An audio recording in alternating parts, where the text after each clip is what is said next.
West Virginia. For the next 3 hours, it's high school basketball from across the Mountain State. Live from Marshall University, here's your host, Ryan Epling. We welcome you once again to Basketball Friday Night in West Virginia. Ryan Epling, Bill Cornwell, and Joe Linville. Happy to have you along on this Friday, January 17th, 2020. We are about a month or so away from the postseason beginning already. We are smack dab in the middle of January, and starting to pick up. The heat is starting to rise. I mean, we had some big games already this week in the state, and some more tonight. We're going to be having the scores. And some big upsets as well. So yes, we got a lot to talk about tonight. We do. We have upsets. We have bounce-back games. We have incidents and chaos at a rivalry game tonight. Yeah, I mean, you hate to see it, but it happens, so we'll talk about it. And there's just so much to talk about tonight. When the thermometer drops, the heat rises in basketball. That's how that works. It's cold outside. And it's not even March yet. Right, yeah, right. I mean, of course, we were in short sleeves almost last week. Yeah, it was fine. But, hey, it's West Virginia weather. We love it. Same time, though, so many good games. We'll talk a lot about what has happened over the course of the past week in West Virginia high school basketball tonight, as well as all the games that are starting to wrap up across the state on this Friday night. And, before we do the scoreboard here, guys, this begins the middle third of the season. This is our 6th show out of 15. So we're sort of in that range now where everybody's kind of gone through the feeling out process, Joe, and now we're starting to see cream rise to the top and a few showdown games as well. Absolutely. Everybody's gotten through the holidays and those beginning of the year type schedules. Now you're into your conference plays, you're into your regular schedule. And like you said, we've seen a lot this week, and the cream is rising to the top for sure. We also had a game between an undefeated team that was trailing at home late into the fourth quarter. We'll tell you how that game all played out. That's part of this BasketballNight.com scoreboard update. Let's get our first one right now. Looking for scores? Look no more. Visit BasketballNight.com. Bill Cornwell, you got the boys' scores. All right, well, here's what we got so far. First off, an end of 3 score. Pendleton County is leading East Hardy 37-33. Final tonight for the Chapmanville Tigers. They went over the Polka Dots in the Cardinal Conference. 45-40 Tigers get the win. It was Bluefield falling to Shady Springs 73-70. Wheeling Park beats Martin Ferry, Ohio handily 62-27. It was Webster County 77-69 winners over Braxton County. Fairmont Senior, they've been struggling, but they get the W tonight. The Polar Bears over Buchanan Upshur, 50-47. The Cabell Midland Knights, they are 10-0, and they beat Hurricane tonight, 76-58. East Fairmont, winners over Preston, 78-54. Meadow Bridge falls to Greenbrier West. Cavaliers are 7-0, 74-34. They beat Meadow Bridge. It was Huntington in the third quarter, leading St. Albans 38-33. Also a third quarter score tie right now. South Hagerstown and Jefferson 48-48 final. Logan takes care of Wayne 91-53. Tug Valley falls to Notre Dame 69-56. And end of third quarter score, Parkersburg over Capitol 65-54. Fourth quarter score, Spring Valley leading Riverside 73-54. Looks like the Timberwolves on the way to a win there. In the third quarter, Madonna leading Steubenville Catholic 46-38. That's a rivalry game up in the northern Panhandle area. Halftime, Magnolia over Tyler Consolidated 25-13. Fourth quarter score, Woodrow Wilson leading George Washington 74-67. Also, late in the game, Wyoming East over Westside 56-51. Halftime score, Martinsburg over Spring Mills 33-14. And Hedgesville halftime leading Musselman 24-19. Joe, don't strain yourself here with the girls' scores that we currently have in. Only 19 games on tap. 3 of them are final that we have at the moment. Jefferson, the Lady Cougars, over South Hagerstown High School tonight, 63-23. It was the Martinsburg Bulldogs. They go to 8-1 on the season with a win over Spring Mills, 49-39. And an unfortunate for Coach Rick Marone and his Lady Rebels of Tulsa, Grace Christian in overtime knocked off Tulsa 63-59. And that's a look at your basketballnight.com scoreboard. And Ryan, as we were speaking, just went final. Very interesting game. Wyoming East beats West Side 61-51. And, of course, Dave Morrison's going to have a little bit more to talk about that one because of an interesting incident at the end of that one. And we, not to prolong the tease of what happened, just to let you know what did happen. There was someone who came out of the stands and went at one of the team benches. Police were able to break it up pretty quickly, but they ended up with about a 10-minute delay. Apparently there were a lot of bottles, so I guess. I would say water bottles. Well, water bottles. Let's keep it in perspective here. So. Plastic pop bottles, something. I don't want to be accused of fake news, So.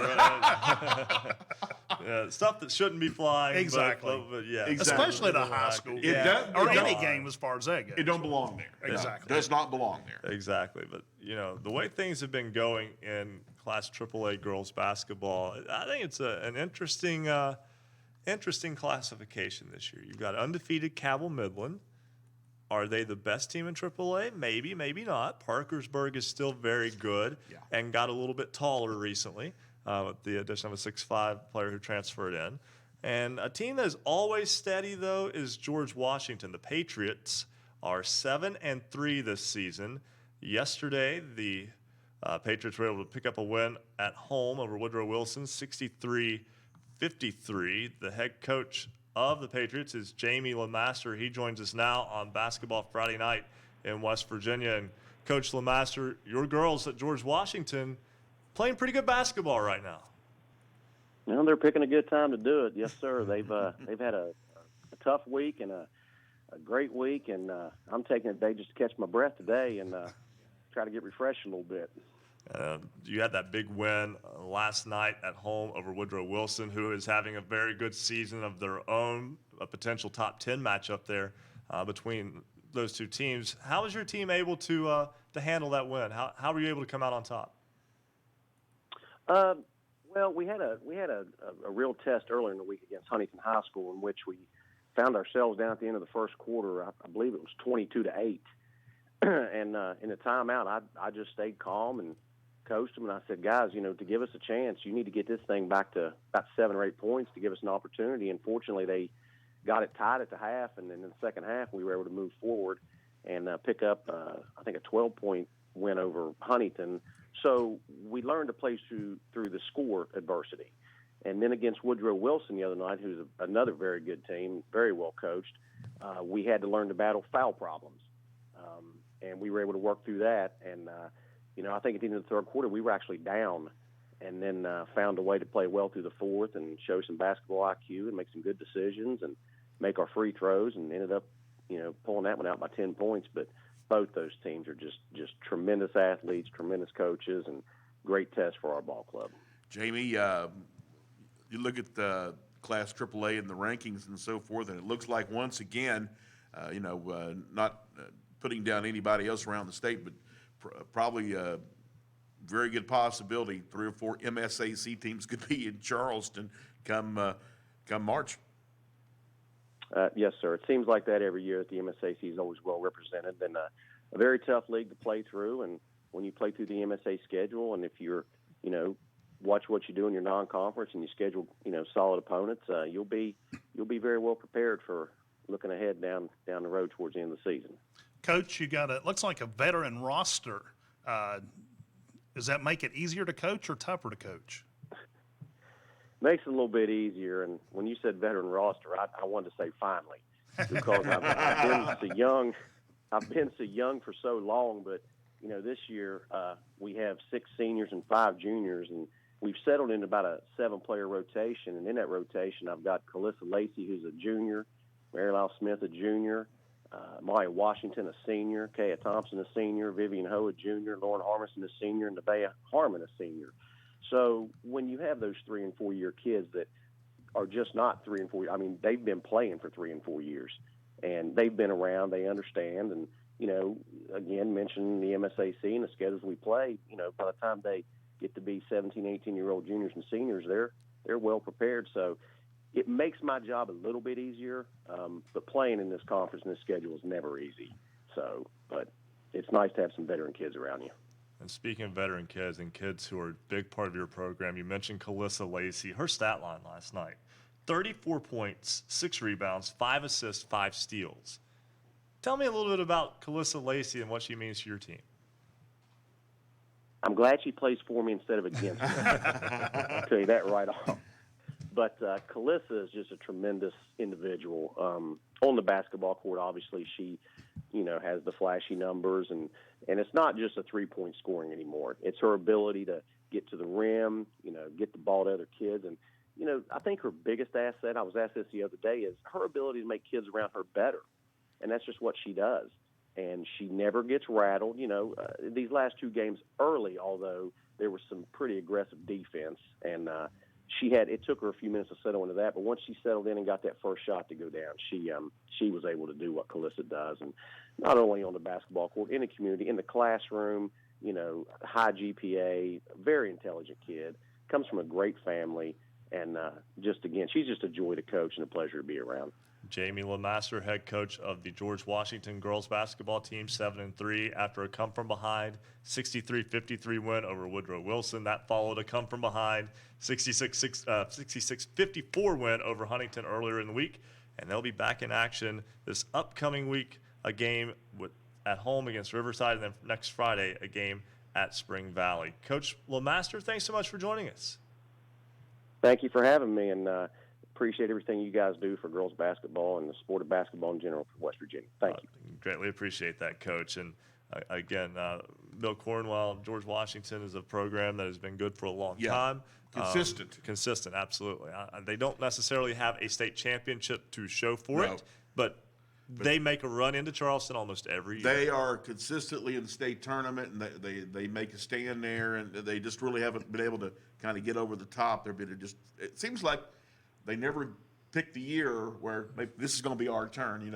They always run into somebody who's just a little bit stronger, a little bit more talented, but they're always there. And you mentioned who they got next week. Yeah, they play Riverside on Wednesday, then they go to Spring Valley next Friday, and then they play Saturday afternoon at home against Wheeling Park.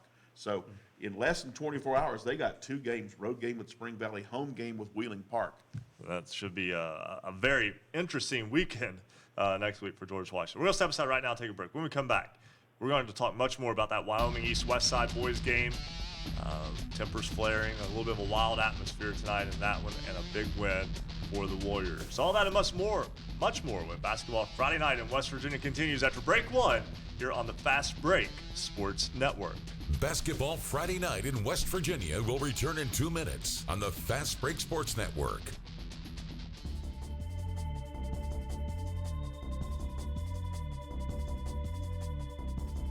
For scores online, all of them in West Virginia, visit basketballnight.com. Does showing up for work at a ballpark or an arena sound good to you? A Marshall University sports journalism degree can get you there. Sports journalism at Marshall is serious and it's big business. Sports media and communications careers are some of the most competitive and marketable in the world. We'll prepare you to think critically, report accurately, and artfully tell stories on and off the field or the court. This sounds like you. The Marshall School of Journalism is ready and eager to start your journey. Learn more at marshall.edu/SOJMC. Welcome to Basketball Friday Night in West Virginia. And of course, we're streaming video live from the studios at Marshall University. Visit basketballnight.com for video, audio, and the Basketball Friday Night scoreboard. Watch our live high-definition video stream by going to basketballnight.com. Takes just 1 click to watch. And you can listen online with any computer or mobile device by clicking the Listen Live tab. And check out our affiliates page. We've got radio stations all throughout the Mountain State that broadcast Basketball Friday Night every Friday night from 9 to midnight. We want you to become part of the Basketball Friday Night family, too. We'd like for you to become our correspondent. Update us on your team's games. Follow us on Twitter At @hoops_roundup. At @hoops_roundup. Call the show tonight. We want to hear from you. 855-784-6677. 855-784-6677. Give us an update on your team's game right here at Basketball Friday Night in West Virginia.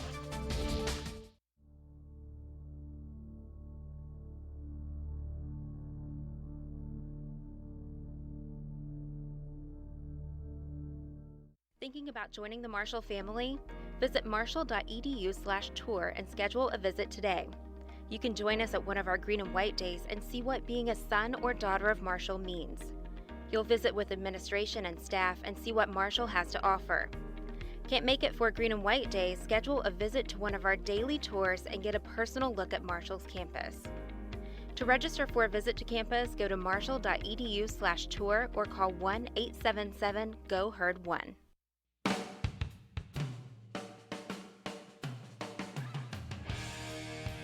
Stay up to date on your favorite teams. Check out basketballnight.com. Now, back to Basketball Friday Night in West Virginia with Bill Cornwell, Joe Linville, and Ryan Epling. 9:16 on this Basketball Friday Night in West Virginia. Ryan Epling, Bill Cornwell, Joe Linville. Happy to have you along with us as we go through all the action across the Mountain State. Big game tonight. Rivalry games on Friday nights are always special. There was one tonight, the Battle of Wyoming County boys basketball version, and it was Wyoming East who had come in struggling. They defeat Westside tonight in New Richmond, a home win for Wyoming East by a final of 61-51. A lot happened in the game. A lot happened off the floor in that game as well. Michael Knotts and Tim Clay had the call on KISS FM. And guys, you went to a basketball game and saw a whole lot more than just that tonight. With you, it was absolutely vintage Wyoming County basketball. This gym was absolutely packed. The atmosphere in this gym was unreal tonight.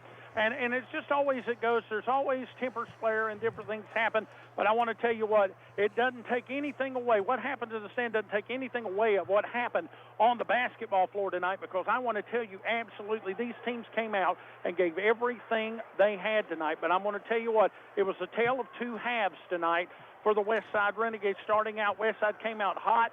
They just really were doing very well. Chase Calusi come out big for them early in the first half and did very well. But then in the second half for the Wyoming East Warriors, McQuaid Canada came in, and at the end of the second quarter, he only had 6 points in the game. But then he come out big time and ended up with 23 for the night and had a really big fourth quarter for the Wyoming East Warriors and kind of put them on their shoulders and carried them through. Him and Caden Lookaville, they stepped up tonight really big here in that second half, but not to take anything away from the Westside Renegades, because I want to tell you what, they played one awesome basketball game. Down the stretch, the Warriors got their shots to fall. The Renegades struggled a little bit on the defensive end, and they couldn't get a couple on the offensive end, couldn't get some of their big shots to fall. And don't take anything away. Ethan Blackburn had an excellent game tonight for the Westside Renegades. Jace Calusi had an excellent night tonight. Tommy Milam is a force to be reckoned with in the middle for the Renegades, but they just come up short against a Warrior team that wanted to avenge a loss that they had a couple of weeks ago at the Raleigh County Convention Center, and they just come out tonight and played very well in the second half. I'll tell you, I don't care who you're a fan of. You need to listen to these guys call a basketball game. I promise you ought to hear them on a football broadcast as well. Great guys. It sounds like they just called a heavyweight boxing fight. It still sounds like it's packed in there, even though the game has been over for some time now. And guys, we talk about rivalry games, and you look at the records. Westside was 500 coming in. They've been struggling. Wyoming East was 2-8 coming in, but that doesn't matter tonight. Tonight it was all about those two teams. You throw it out the window. You throw records out the window when these two teams come together, because not only is this a melding of one of the best rivalries in Wyoming County, but this is one of the top rivalries in the state. And I'm going to make a bold statement here, and I've said this many times. This rivals Duke Carolina.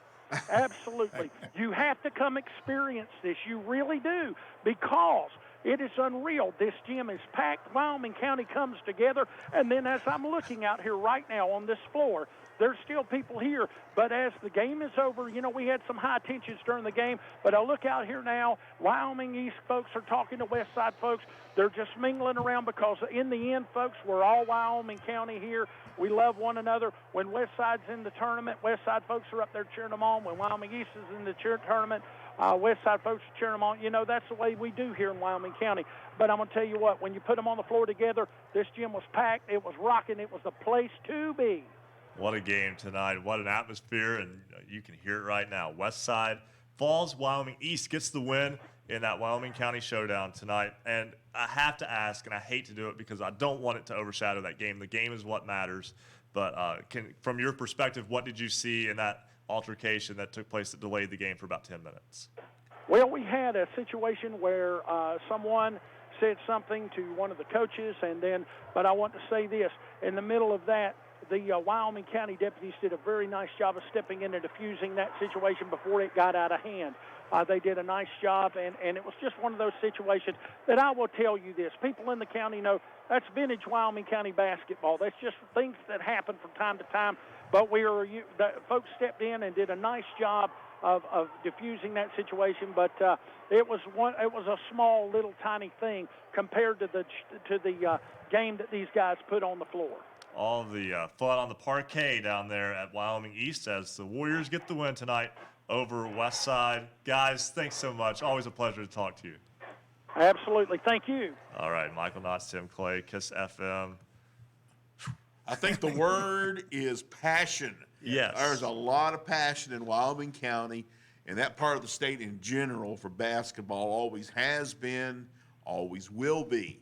And you just kind of, from the tone of their voice, you catch that, you get that, and you love it. There's something in radio that they teach you early on, and that is to let people hear your smile.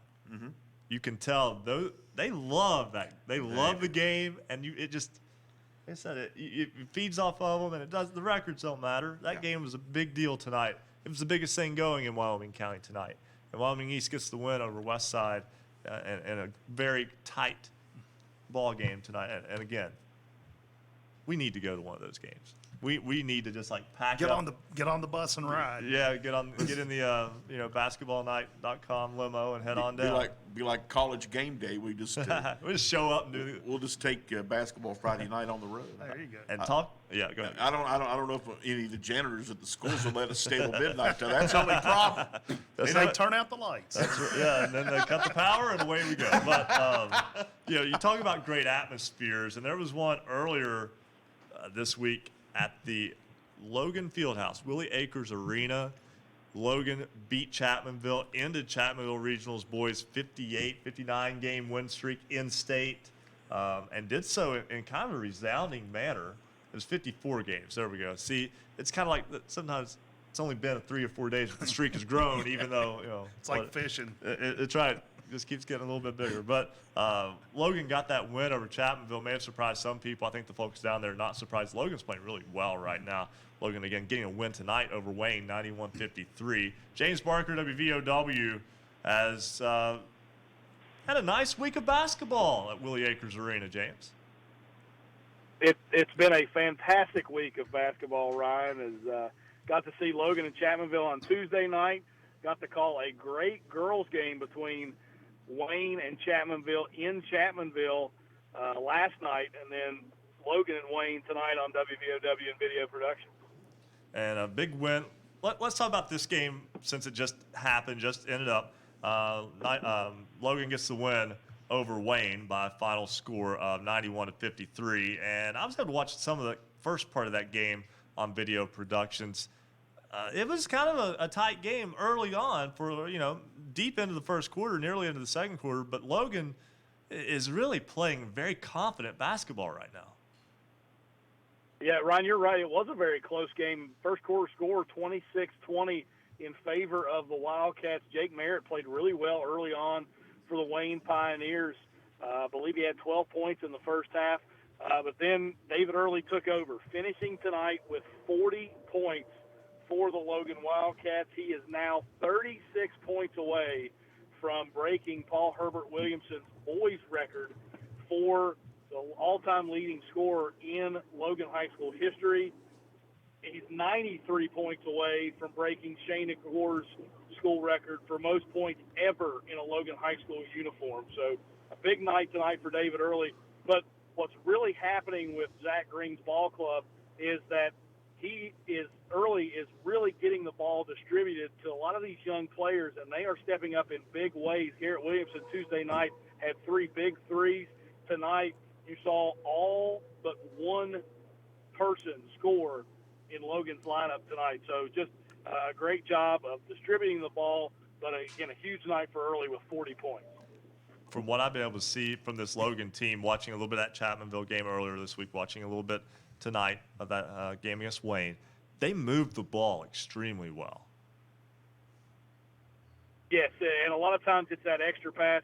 You know, a lot of times, Ryan, they play a 5-out offense where you'll see all 5 guys around the perimeter, and that extra pass gets that extra 3 for that Logan offense. Tonight they would play 4 out, 1 in, with Hayner playing the high post. Early even played the high post some. They don't have a lot of size, but, man, do they have a lot of ball handlers and a lot of shooters. And we've seen a lot of teams, especially in Class AA, win state championships with shooters and ball handlers more so than size.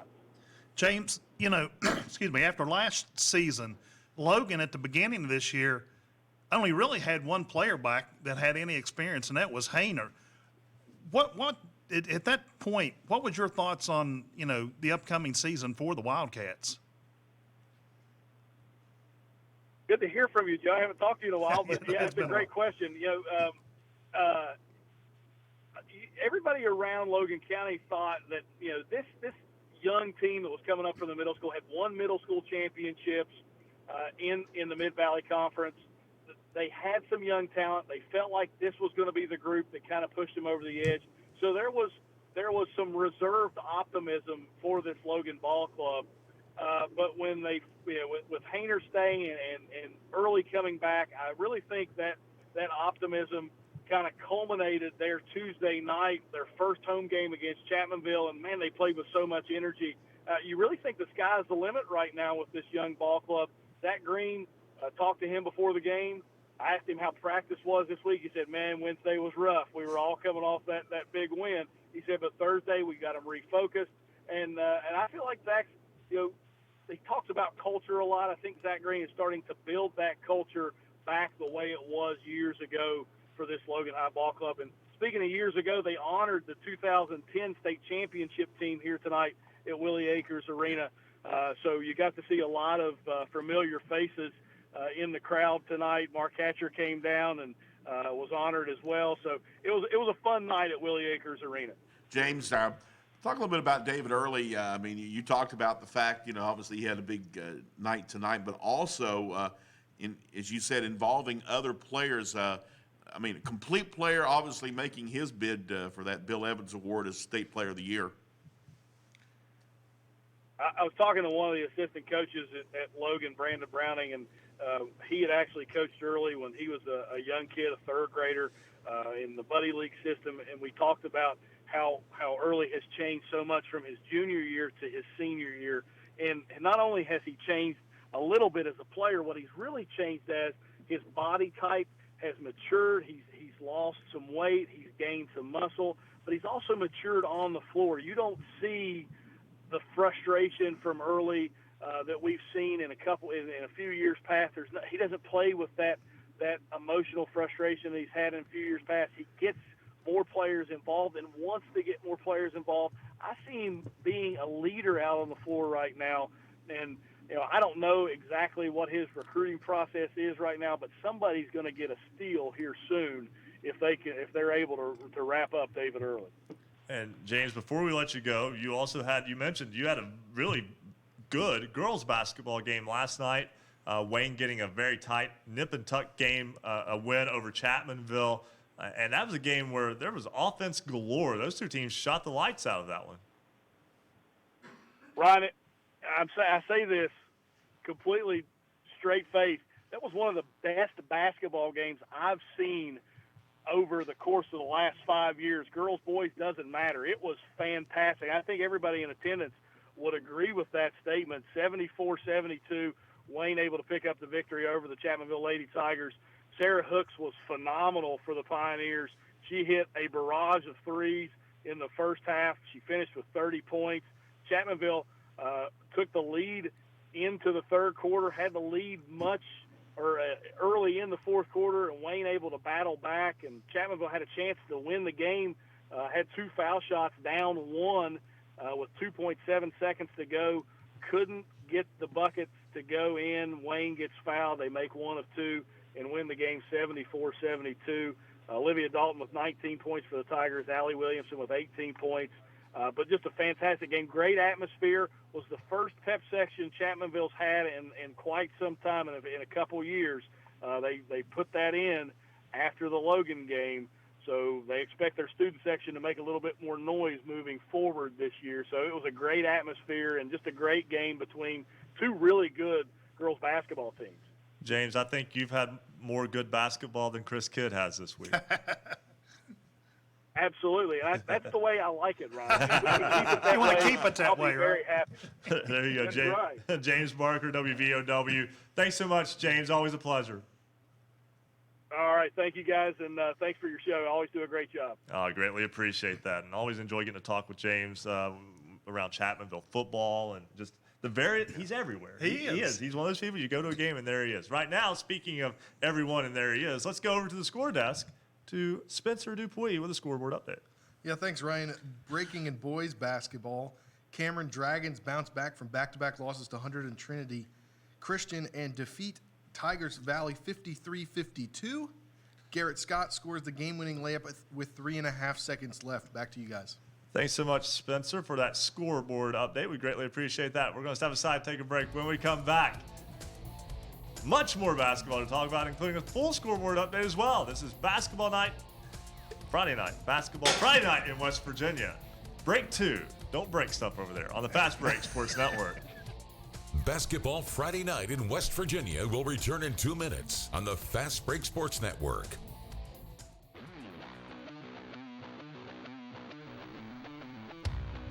If you love basketball, then there's only one place to be on Friday nights after the game. It's Basketball Friday night in West Virginia. Join us online. Vote in this week's Basketball Friday night in West Virginia poll. You've got till 11:45 tonight, and then we'll share the voting results with you. Last week, 52% of you voted sectional tournament games should be played at neutral sites, 52%. This week, should schools within the same section be required to play each other in the regular season? Give us a vote, yes or no. You've got till 11:45 tonight. Go to basketballnight.com and vote in this week's poll. You'll see the poll on the right-hand side of the page. You got till 11:45 tonight to vote, and of course we'll share the results with you at the end of the show this evening. It's all at Basketball Friday night in West Virginia. Visit us online at basketballnight.com. We also want you to become part of Basketball Friday night in West Virginia. Follow us on Twitter. We'll make sure to mention your name tonight at @hoops_roundup. At @hoops_roundup. Tweet your team's score. Give us your comments on the game. At @hoops_roundup. At @hoops_roundup. A shout out to some of our latest followers tonight, including Patriot Pride, Ali Okoke, Danielle Burdett, Maya Toombs, Matthew Kearns, Wetzel County Schools, Elijah Spoor, Scott Leap, Billy Potter, James Long, Austin Blair, John Huff, Jax Fortner, and can't think of a name. Trying to hit 1,000 followers. Can't think of the name. That's their Twitter handle. Follow us on Twitter.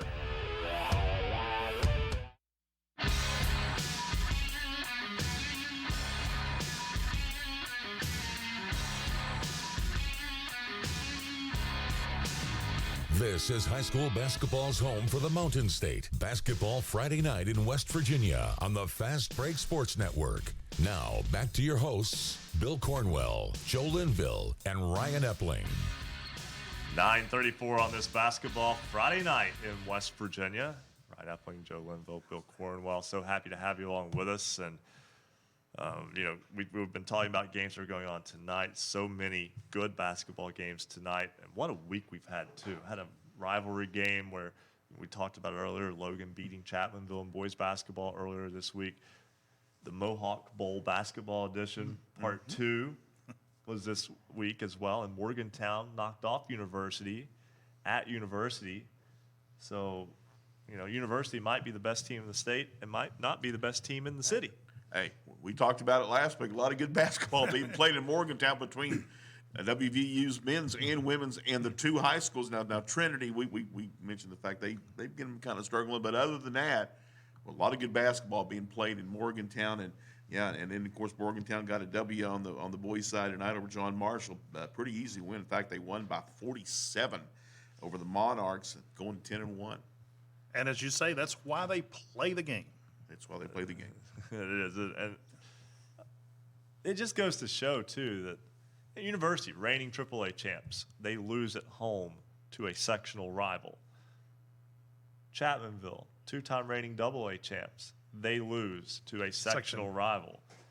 And guys, when we think we've got a handle on everything, and then a regional foe give them all they wanted tonight. Yeah, Chapmanville. That's still a good win tonight for Chapmanville. It's hard to go into Poca and knock off the dots at Allen Osborne Court, and that was a packed house tonight as well. And also another team that we've talked about all season, Shady Springs boys. They come back from behind, from down against Bluefield, and they beat the Beavers late, 43 or by 3 at Shady Spring, and I don't know who the best team is right now. Let's play it. Play it out, baby. That is the beauty of this, right? We will know by the middle of March. That is the beauty of this, is they all get their opportunity to earn it. So obviously a lot going on there, and so much good basketball though throughout this state. And sometimes I think that we get a little concerned about we don't have a great big number of kids going to Division I schools. Although there are a few right now that are going. Obina and Chili Killen. Yeah, we're going to talk to him tonight. Yes, we'll talk with him a little bit later on. David Early's going to be in a D1 uniform from Logan as well, and there are others scattered throughout this great state as well. So I think what we have this year is I don't know that we have a dominant, clear-cut favorite in any class, but I don't necessarily think it's a wider range of parity either. I think there are just a few really good teams, and matchups matter. And you're talking about D1 players. The Isaac McNeely from Poca's getting a lot of looks, and he's just a sophomore. Yeah, you were hanging out with Coach Huggins last week. Literally. He can't get right. Yeah, there are a lot of folks kind of bird-dogging him right now, and we've seen it other guys around the state. One guy that is a sophomore that a lot of guys are already recruiting on is Chandler Schmidt from Cabell Midland. He's, again, just 10th grader, but you're already seeing, for instance, Mark Klein from Marshall. Watched him the other night out at Spring Valley. His younger brother is really good too. Yes, Dominic. And there's a lot of girls on the other side that's tremendous players. Look at Marley Warshnitz out of Fairmont. I mean, she's just a sophomore and getting a lot of D1 looks as well. So there's a lot of good in-state basketball players. That's right, and I always, encourage you to go support your local high school, go support your alma maters when you can. I know sometimes work and life takes us kind of around somewhere, maybe not right where we graduated from, but that's okay too. Get out and enjoy it because these years go fast. These years go really fast. If it's not your school, just develop a new interest, develop a new favorite team. Absolutely, and there, like I said, there's so much good basketball. We're going to talk a lot about Grace Christian basketball here in a few moments as well. Private school, not in the SSAC here in Huntington, but their girls are having a fantastic season. They get a win tonight over Tulsa in overtime, and we've also got the Christian tournament in West Virginia is a big event as well, which we gave a lot of attention to last year, proudly so, and hope to do that again this year. Yeah, there should be a whole lot more to talk about with that as the night goes along, but I love rivalry games, and when you just look at the list of games that we had tonight, you had obviously the big one tonight from a rivalry standpoint was Wyoming East West Side. two teams that are struggling a little bit right now in the wins and loss column. Braxton County, Webster Springs, that's a big rivalry. Yeah, Braxton County, Webster County, definitely a big rivalry game as well. We're in Brook. I mean, that's a big game too in the Northern Panhandle, and Woodrow Wilson getting an impressive win tonight over George Washington, 84-80. Flying Eagles started out a little bit rough, but they seem to be kind of finding their path. Well-coached teams tend to do that, Bill.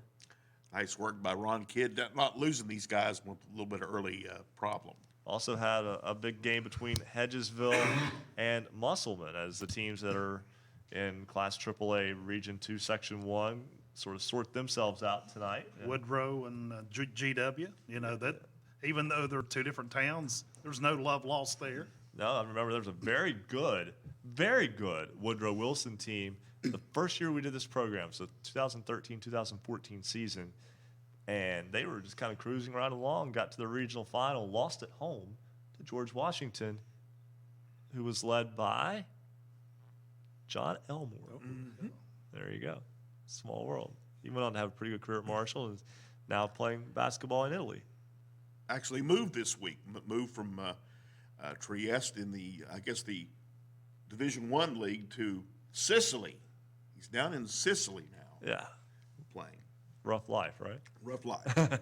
And he's getting paid to do it. And he's getting paid probably pretty well. Yeah. And Bill, I don't know how well versed you are on your tiers of Italian basketball, but if I'm not mistaken, Division II is actually the larger division, right? I believe so. And and this is from what John and some of his social media said, this is a really good opportunity for him to kind of expand and grow his game. So watch out. Let's see what happens. You can make it anywhere from West Virginia. That's kind of my point. Is that basketball life, it can take you anywhere just because you're from a state that sometimes gets a little bit of a bad rap. Logan Stevie Browning, he's across the water playing basketball as well. Yeah, we had him on the program last year, talking about his opportunities, and that's a young man who went from a Division II school and transferred to a Division I school and ended up having a very good career at Marshall.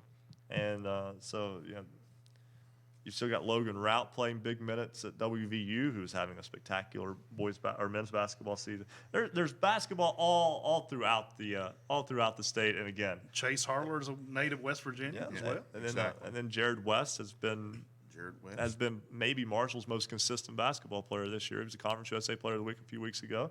He led Notre Dame High School to a state championship just a few years ago. In fact, one of his teammates works for us now. How about that? Small little world again. Exactly. Again, so much to talk about tonight. We will do a full scoreboard in just a moment. First, let's step aside, take break number 3 here on Basketball Friday Night in West Virginia, all across the Fast Break Sports Network. Basketball Friday Night in West Virginia will return in 2 minutes on the Fast Break Sports Network.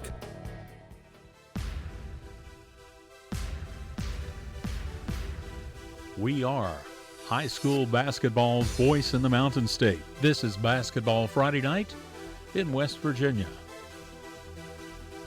We have many people to thank, including all of our affiliates around the Mountain State. You can go to basketballnight.com, check out the affiliate page. You'll find a station near you in West Virginia carrying the show. Big thank you to 104.1 WVXS in Romney. Power 92 Radio, 92.3 FM, WYRC in Spencer. You can also hear us on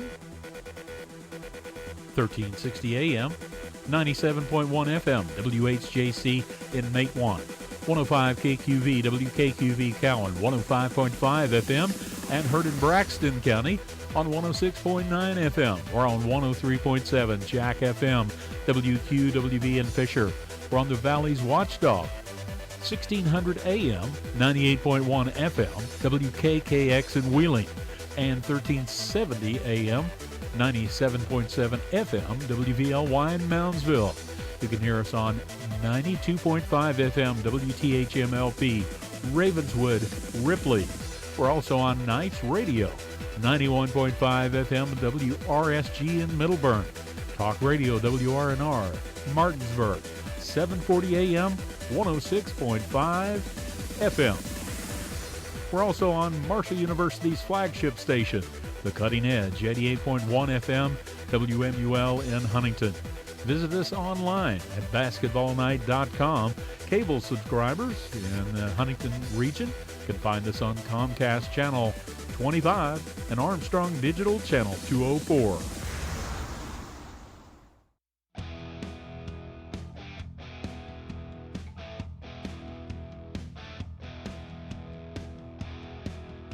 Celebrating high school basketball around the Mountain State. You're listening to Basketball Friday Night in West Virginia on the Fast Break Sports Network. Now, back to your hosts, Bill Cornwell, Joe Linville, and Ryan Epling. 9:45 on this Basketball Friday Night in West Virginia. Gang's all here. Ryan Epling alongside Joe Linville, Bill Cornwell. Not quite, because Coach Rick Marone's not with us tonight. But, you know, one thing that we are very fortunate is to be able to connect with coaches throughout the state of West Virginia, and one of those coaches that has really been a big help to our program as well here in recent times is the head coach of the Grace Christian girls basketball team, Kirk Wells. He joins us here on set. Coach, first off, nice to have you here. Thank you. Thanks for having me. Thanks for what you all do for the community in the tri-state area. You all do a great job. I guess we can jokingly say that he and Coach Marone had a loser leaves town match tonight. So we got Coach Wells. So Coach Marone's not here for some reason. But great ball game tonight, though. It was, Your team comes absolutely. out with an overtime win. Yeah, great win. They're a battle-tested team, and it was a great fight to the end, and we ended up being able to come out on the top side of it tonight. So I told him tonight we owed him a couple. So. You got one back. Yeah. There you go. 29 points from Emily Hutchinson tonight, too. Yes, That's a good place to start with a team. Yeah. She's just one of them kids. You just got to create some space, get the ball in her hands and let her do what she does. And she had a hot hand tonight. She's had a hot hand all year for us, truthfully. She's a big-time player for us and does a lot of great things. Tell us about some of your other players that, that lead this team.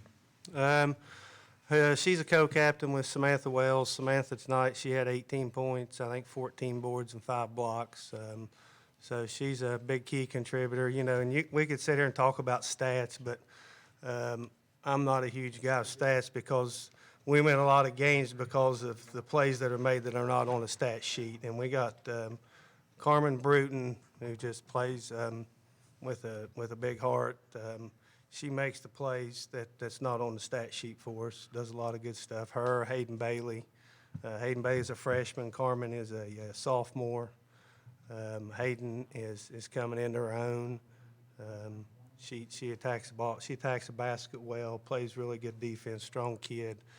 Carly McLeod, y'all might be familiar with her father, Larry McLeod. Yeah. Mm-hmm. She moved in this year. She's coming along. She hasn't played in a couple years, but she's just, you wouldn't know by looking at her, but she's a load. She's strong, plays hard. Chase Asenas come off the bench tonight, give us great minutes. Christine Wagner, she's a fire plug. So just a lot of pieces.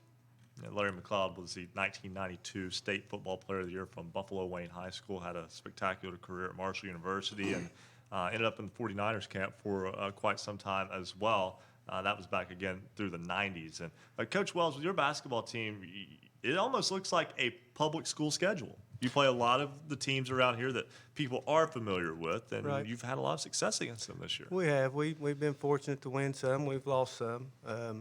But we have a very talented bunch of girls, and we're just trying to get we're not doing right if we don't play a tougher schedule and get them in these opportunities. That's the only way they're going to grow. The only way they're going to get better. So. And one thing about is we were covering a little bit Christian schools, boys and girls last year. We talked to coaches, we talked to folks involved with the schools, and little by little, the quality of the programs, both boys and girls, are getting better. It was a little rough a few years ago Right. as far as getting kids to them. They're not very large schools, and you don't have a lot of kids to work with. But little by little, you're getting good athletes. They're developing. They're working. Obviously, they're working in the off season. Absolutely. And the quality level at these Christian schools is just higher and higher. Oh yeah, I think there's 89 kids in our high school. Yeah. That's the entire high school, and I think the year before I came to Grace, they had 5 girls try out for varsity basketball, And so the first year I was there, we had 13. So I told them, I said, that's a step in the right direction. Yeah. If we don't even win a game, we've made progress. So they do. We work hard through the summer. We don't quit. They put their time in, and it shows. So that's a lot of credit to the kids, not me. So a lot of good basketball still to be played, and just tell me about what's coming up for you guys here. Tomorrow we have a shootout showcase. We got 12 teams coming in. First game's at 9 o'clock. I believe that's Covenant Christian and Ohio Valley Christian. Then we have 11, 1, 3, 5, and 7. It finishes up with us against Rock Hill. Then Monday we got Chesapeake at home, and then Tuesday we load up and we go to Bob Jones University in Greenville, South Carolina for a tournament. And that's, the showcase. Of course, to do all the stuff we want to do, it takes funds. So we put the showcase together, try to get some teams in that, put some of these Christian schools on the stage and see what happens and let them have some fun with it, and an opportunity to make little funds for us to be able to do what we want to do. And those games are in your gym, Absolutely, correct? yes. At 1111 Adams Avenue in Huntington. I know some people won't necessarily know where it is yet, and that's fine, but they're learning. It's 2 blocks from Heiners. Put it that way. Follow the smell. Just follow the smell of the bread. That's right. And you're close. Absolutely. But Coach Kirk Wells, we all greatly appreciate you coming and joining us here in studio tonight. And we kind of followed the Lady Soldiers. I saw them in person. Saw you guys last year. Very impressed with not just the ability, but just the way you run the program, the way that Well, I appreciate it. way that program operates. So I know you do a good job there, and we greatly appreciate you coming on with us. Well, I appreciate you having me and just all that you all do here. It's a great thing. So I appreciate you all taking time to have me and promote us with our jersey out here out front. So We're proud to. That's good. I appreciate everything you all do. Absolutely. That's Kirk Wells, the head coach of the Grace Christian Lady Soldiers. And Joe, here's a moment where we have to talk about programs and teams that sort of have to, it's different in the way they build their programs. I know I saw that team last year. They had 8th graders, 7th graders playing in varsity. They can do that. And they were doing very well. It's a different kind of setup, but the level of play is still really good. Absolutely. We talked, as Bill mentioned a few minutes ago, about the Christian tournament they have up in Nicholas County, and it's unreal of some of the talent. I mean, some of these Christian schools in the area have knocked off some big-name SSAC schools over the last couple of years. And, we were talking with James Barker about that big Wayne Chapmanville girls game. Yeah. Grace Christian's girls have a win over Chapmanville. Grace Christian's, again, they're becoming a player in local high school basketball circles. They kind of come from nowhere, but give credit to the administration there and give credit to Coach Wells and these young ladies. And he mentioned that they're going to go down and play a little bit in an event down at Bob Jones University. No doubt that might be a good opportunity for maybe some of his young ladies to get the attention of some college recruiters, because you go down there in the South, I'm sure there are going to be some coaches kind of hovering around seeing there's some talent there. That's a big college, and I'm sure they're going to face a lot of great talent down there as well. And where there is some talent. And we'll talk with Luke Creasy in a little bit. He was at that Grace Christian Tulsa girls game. We'll talk with him a little bit later on. We'll get Mike Goddard with WRLB with the Greenbrier West Meadow Bridge game at the top of the hour. So just kind of hang with us there, guys. But right now I want to go to a gentleman who's coached a lot of talent right now and in the recent past as well. Rob Stracula, head coach of the Parkersburg Catholic boys basketball team. He joins us now on Basketball Friday Night in West Virginia. And, Coach, your boys have certainly not seemed to have any negative effects early this season after that heartbreaking loss in the title game a year ago. No, our guys have come out and they want to try to duplicate what they did last year, and we're playing pretty good early on in the season. What a game last night. You get Ripley in your gym and in overtime beat the Vikings late in that contest. Tell me about how that game played out. Tell me about the last few minutes, both of regulation and overtime. Well, we came out. We played really well in the first quarter, and then Ripley made some adjustments. Luke Parsons, head coach, good guy, really stymied us in the second, third, and fourth quarter and played a 1-3-1 pretty much the rest of the game, and to the point where we shot 9 for 38 in the last 3 quarters. And so really our defense kind of carried us the rest of the game. We had a hard time hitting shots and just getting anything to develop. They took a lead about midway through the fourth quarter. We went back and forth. We had a chance to win it in regulation. Group of good play on the side out of bounds play and dismissed it. And then fourth quarter, the overtime was just nip and tuck. And they tied it up with about 13 seconds left. We called a timeout. They called a timeout. We come down. We're preparing to play for a zone. They come out in a man-to-man. And we let our point guard, Jeff Boyce, kind of go one-on-one as an ISO situation. And he just hit a floater right over Ty Johnson. Great ball game. Great win last night in overtime for the Crusaders. One loss on the season, that was to Williamstown. That's a very good Williamstown ball club. You get another opportunity at them next week or in the week ahead, coming up on Thursday night. You'll get them at home next week. But a busy week. A lot happening between now and then, including a big game tomorrow against Wheeling Central on the road. Yeah, I mean this is a big game for our guys, and it's a big game for Wheeling Central as well. You got number 3 or number 4 playing each other, and it's an exciting game. It's a game our guys look forward to every year, and we're at a point now where the next 3-4 weeks of our season is an absolute buzzsaw, and there's not going to be too many days off between now until the middle of February. Of course, between Parkersburg and Wheeling Central, you guys have had some dandy ball games on the floor, and I'm sure tomorrow is not going to be any different because I think, Wheeling Central got upset there earlier in the week. Yeah, Wheeling Central is very, very good. I think they might be a better team this year than they were last year. And they lost to a very good Charleston Catholic team who's surprising everybody right now, and they've got some good players in Satterfield and Sudis. But I expect tomorrow to be a dogfight with Central. They're very well coached. They're very physical. A tremendous defensive team, and we hope we can get up there and keep it close early on and gain some confidence as the game goes along. Rob Stracula, head coach of the Parkersburg Catholic Crusaders. Thanks so much for joining us tonight, Coach, and best of luck tomorrow and through the rest of the week. I appreciate it, guys. Thanks for having me on, and you guys do a good job of promoting high school basketball throughout the state. Thanks so much. Greatly appreciate that, and I cannot say thanks enough. Unfortunately, we're kind of close to the break here, but Joe, when you talk about Parkersburg Catholic, they were so close a year ago, got to the state championship game, lost to that special Webster County team. Right. Who went on to win the championship. Yeah, and still great. Look at their schedule, too. 2 weeks from now, they got an interesting road trip coming up. They're coming down with the Coalfields. They're going to play Tug Valley one night and Logan the next night. Ooh. That should be a lot of fun. Yeah. A lot of fun. Maybe not to coach in at the moment, but but that's what you're for. Difficult times. A lot more to go. 1 hour in the books, 2 to go, the fastest 3 hours in radio. Coming up after the break, we will get you a full scoreboard update. And the phone lines are backed up. We've got Chris Kidd, Mike Goddard, Luke Creasy, Bill Lusk. We're talking basketball all across this great state on Basketball Friday Night in West Virginia. Basketball Friday Night in West Virginia will return in 2 minutes on the Fast Break Sports Network.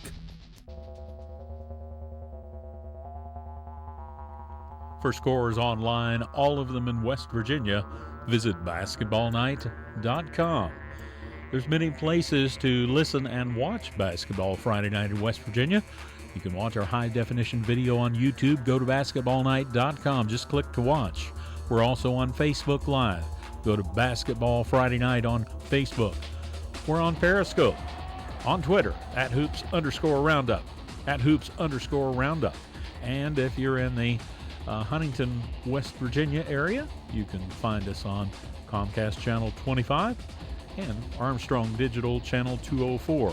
And we're on great radio stations throughout the Mountain State. Go to our affiliates page at basketballnight.com and you'll find a station nearest you. Big thank you to Classic Hits 106 WHFI Linside 106.7 FM, 95 The Sports Fox WBES Charleston 950 AM for carrying Basketball Friday Night.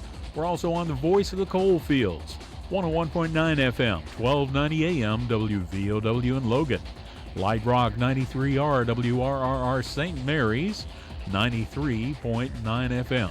The greatest oldies of all time, 98.5 FM, 101.5 FM, WQAZ LP Edmond Beckley, us carrying Basketball Friday Night in West Virginia. Tune for you, Yap Radio, 101.7 FM, WYAP LP in Clay. And we're on 104.5 FM, WASP LP Huntington, 101.1 FM, WVWP LP Wayne, 90.7 FM, WFGH Fort Gay. Thank you to all the stations carrying Basketball Friday Night in West Virginia throughout the Mountain State.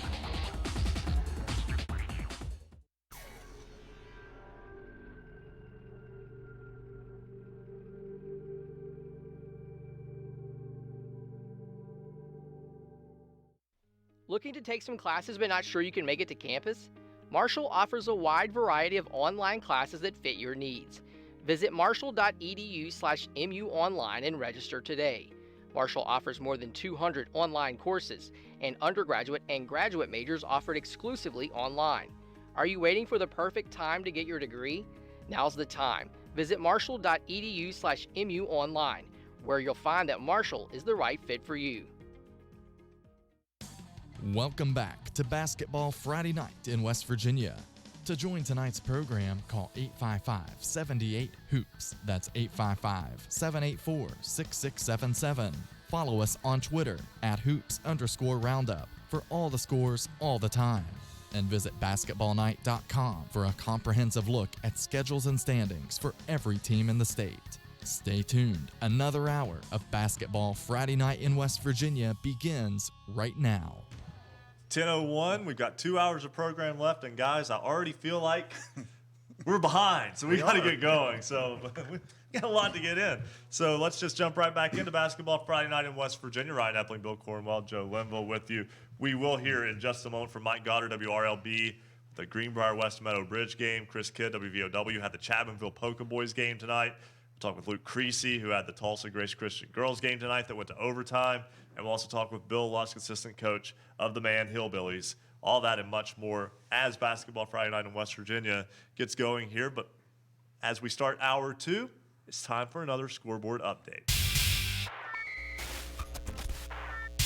Looking for scores, look no more. Visit basketballnight.com. Joe, we are going to turn you loose with the boys' scores. And a tight one, a 1-point win for the Cameron Dragons tonight over Tigers Valley, 53-52. Garrett Scott had a winning layup with 3.5 seconds remaining in the game. It was East Hardy falling to Pendleton County tonight, 50-43. In that Region 4 matchup between the Chapmanville Tigers and the Polka Dots, the Tigers come away with the win, 45-40. Bluefield, the Beavers, were up, but they fell in the final as Shady Springs picked off the Bluefield Beavers tonight, 73-70. Wheeling Park, easy winners tonight over Martins Ferry, Ohio, 62-27.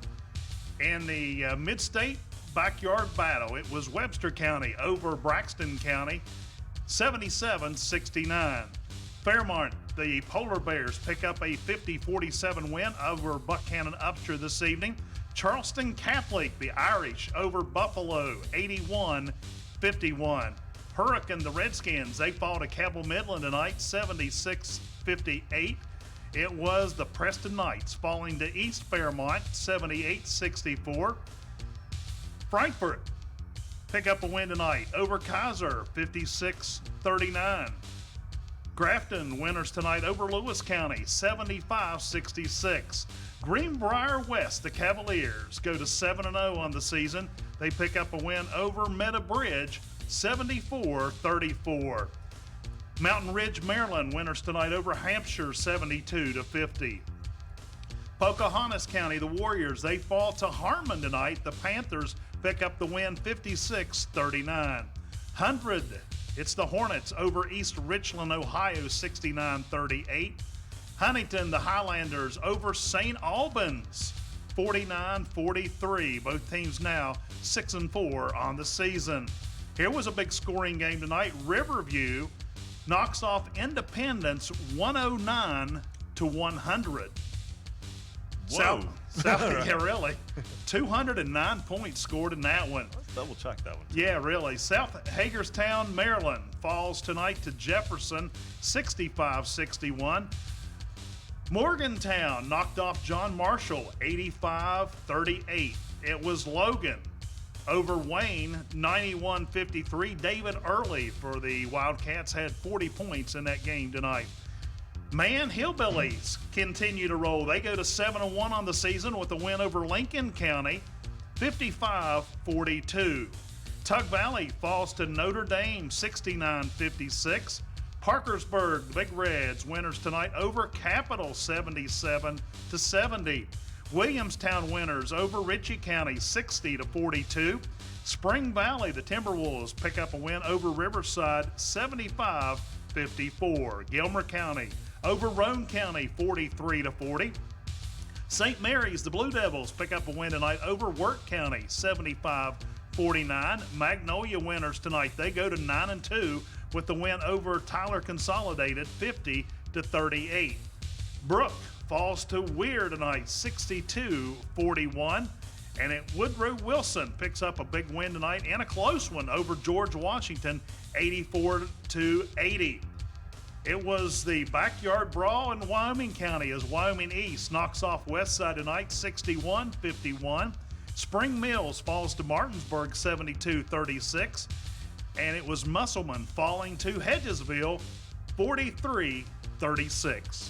Bill, you have the girls' scores. I have the girls' scores and kind of a limited slate tonight. Here's what we got. Musselman gets a win over Hedgesville 55-41.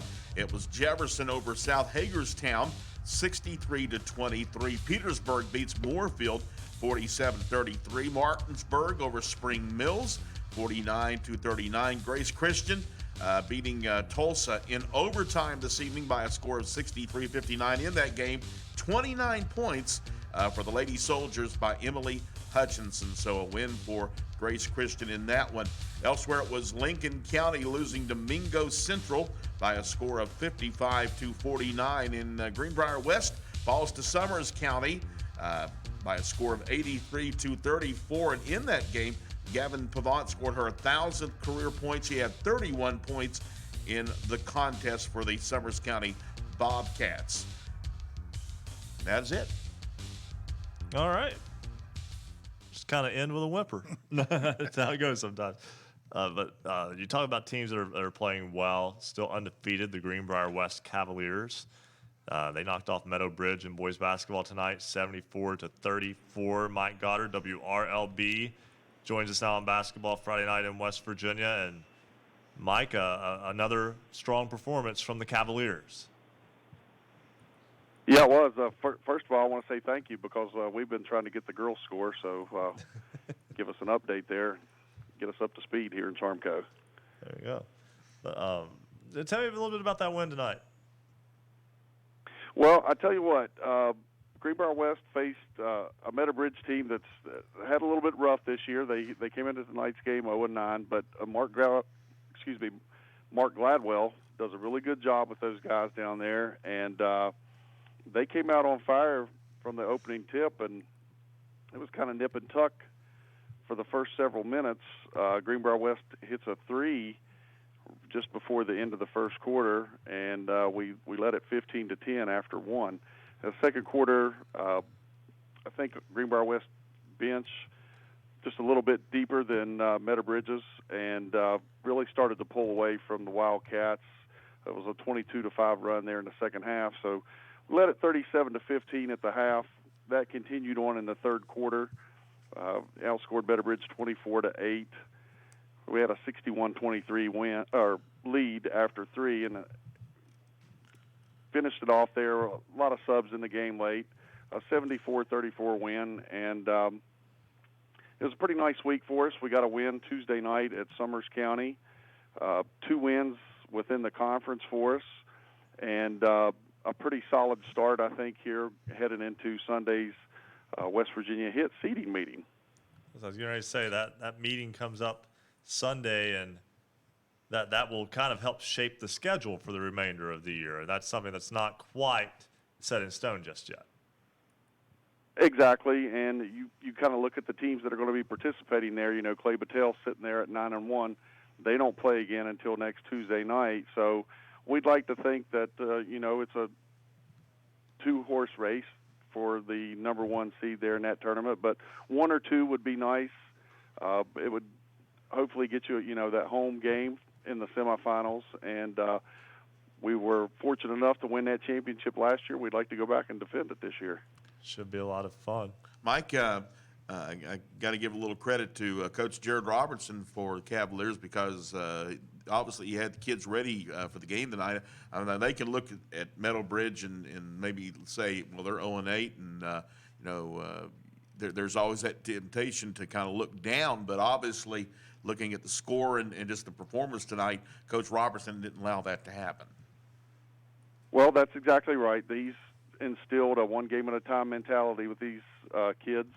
And we know that Meadowbridge to Charmco, that's about the same distance it is from Chapel Hill to Durham. And we're trying to build a rivalry between the two schools.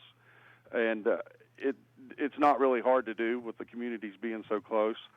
I think they were without one of their better players tonight, but they had a freshman, Connor Mullins, came in. He can drain the threes, and he did that early. And Mark Ledwell does a nice job down there, but I think Coach Robertson has really got this team headed in the right direction. We've got 4 kids averaging double figures.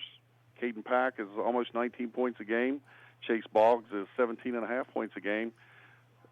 We've got a nice mixture going. So the Greenbrier West Cavaliers get the win tonight over Meadow Bridge. The Cavaliers now undefeated, still 74-30 for the win tonight. Mike Goddard, WRLB, always a pleasure. I appreciate you guys having us on. Thanks. All right, and always good to talk with him. And a big event coming up on Monday with the Martin Luther King Jr. Memorial Holiday. Schools are out throughout the state, so you get a lot of opportunities for a long weekend and some travel. And we'll talk about the MLK Classic down at Greater Beckley Christian in a moment. But right now, I want to talk with East Fairmont Girls High School basketball coach James Beckman, as they will host an event coming up on Monday as well. And Coach Beckman, we'll talk about your team too in just a second, but that event coming up, the East Fairmont Classic on Monday, you have some of the top girls basketball teams in the state. Yeah, we do. This is the 5th year, Ryan, that we've had this classic here at East Fairmont, and we're blessed to have high-quality teams come in here year in and year out. And looking at the schedule right now, at 10 o'clock on Monday, Lewis County and Riverview will play. And I like it because you get some non-traditional matchups too. Then at noon, it will be Elkins and Frankfort. 2 o'clock, Winfield and Lincoln. 4 o'clock, East Fairmont and James Monroe. 6 o'clock, Martinsburg and North Marion. It'd be easy just to kind of take a day, sit in, watch some ball games. That's exactly right. And we've had several of those fans come in here every year just to sit back from the media covering. We've got great coverage over the years from SSAC members coming in to evaluate officials, just watch basketball, and just an average fan wanting to sit back and just getting a day of basketball. We've had that year in, year out, and like I said, it's a great day for a girls basketball showcase. And speaking of girls basketball, your school is located in an area where it's very unforgiving up there because there's so many good girls high school basketball teams right in your backyard. Fairmont Senior, North Marion, right up the road as well. Just tell me a little bit about how things are going for you guys this season at 5-7 right now. I like to call it a hotbed for basketball around here because that's what it is. Girls take this game very serious up here. And speaking of our program, we went to Preston last night, which is a hard place to win at. With my years under Tyrone Estrino as a staff, going up there to play against Barry Sanders' teams, and we were fortunate enough to get out there a few times with a win. And then this is my first victory up there at Preston as a girls head coach, and we were battle tested the entire game. Preston jumped out to an 11-2 run on us in the first quarter. We crawled back in to trail 14-10 at the end of the first, and then Preston went on to lead by 2 at halftime, by 6 at the end of the third, and then we competed the entire game, which we've done all season long. And if you look at our schedule, we've competed the entire season, and we put 4 quarters together last night and took the lead in the fourth quarter and never looked back. So a big day of basketball coming up on Monday at East Fairmont High School for girls games, and then again that girls program still fighting the good fight in a basketball hotbed. That's exactly right for girls high school basketball. James Beckman, head coach of the East Fairmont Bees. Thanks so much for joining us tonight. Thank you. All right, we got one more call before we go to break, and we'll talk with right now. We'll go back to the phone lines. Wade Williamson is the head coach of the Wayne girls basketball team, and Coach Williamson joins us now on the program. Coach, first off, a little bit less than a week ago, you picked up your 100th career win as Wayne High School girls coach in this, your 6th season, and it's a program that's come a long way. Yeah, I don't know. I think it speaks more to those 100 wins speak more to the kids we've had and the community and solid parents and just trying to change the attitude about winning and the culture, and I think we've been able to do that, and I'm really proud of that, and I know the kids that's played are proud of those wins also. Your basketball team, we haven't got a chance to talk in a couple of weeks. You had a tough loss to top-ranked North Marion down the Wildcat Classic a little bit less than 2 weeks ago.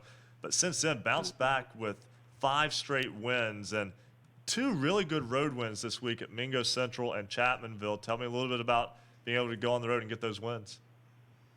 Well, those are 2 of the tougher places in the conference to go play any time. And for us to go to Mingo and on Tuesday and then 2 days later go back to Chapmanville and beat them, that's really, it says a lot about our kids' toughness and being mentally tough. And so I thought we did just enough things to win in both situations, and we're kind of fortunate and come out with wins. Wade, you guys played a lot of basketball in a little bit of time recently. Right now you're on a nice little break. You don't play again until next Thursday at Winfield, so no doubt a nice opportunity for you the team to get some rest, but also you to do a little teaching, a little coaching. Yeah, well, we come back in practice today. We're going to take a couple of days off, and then we're going to get back at it a little bit, just kind of rest some nicks and bruises and things like that a little bit, and kind of slow down a little bit, and get back to doing a few things a little bit better. I felt like we've got away from doing a few things, so we're just trying to, you're just trying to, at this time of year, you're just trying to grind things out and hopefully be peaking, come middle of February, and that's kind of where we're at right now. Coach, 2 big games coming up. You hate to kind of put so much weight into games in late January, but at the same time, when it comes to sectional seeding, you only get 1 game apiece with your sectional opponents, the way the conference breaks out. And a game at Winfield next week, and then follow that up with a home game with Nitro. And in that section, it's very important to be the home team in the postseason. Yeah, hell, that really is. We've been lucky enough the last couple of years to do that, and overcome some things and be there. So yeah, these 2 games, you're right. It's end of January, and I don't know how critical it is, but it is critical as far as seeding's concerned at this time. And so we need to go play and put our best foot forward, and hopefully we're trending that direction. We've played pretty solid here the last couple of weeks, at least week and a half or so, and so we're hoping we're heading that direction. Coach Wade Williamson of the Wayne Pioneer girls basketball team picked up his 100th win in a 61-41 win over Gilmer County last Saturday at Pioneer Gym. He did not get the post-game announcement of it because I had miscounted. I was off a game. You made a mistake? I will always admit when I make it. Yeah. I know Coach Williamson, too. There's a chance that he would have maybe misinformed me, so he wouldn't make the announcement. He wouldn't. He owes you one, Wade. I do. I owe you one, Coach.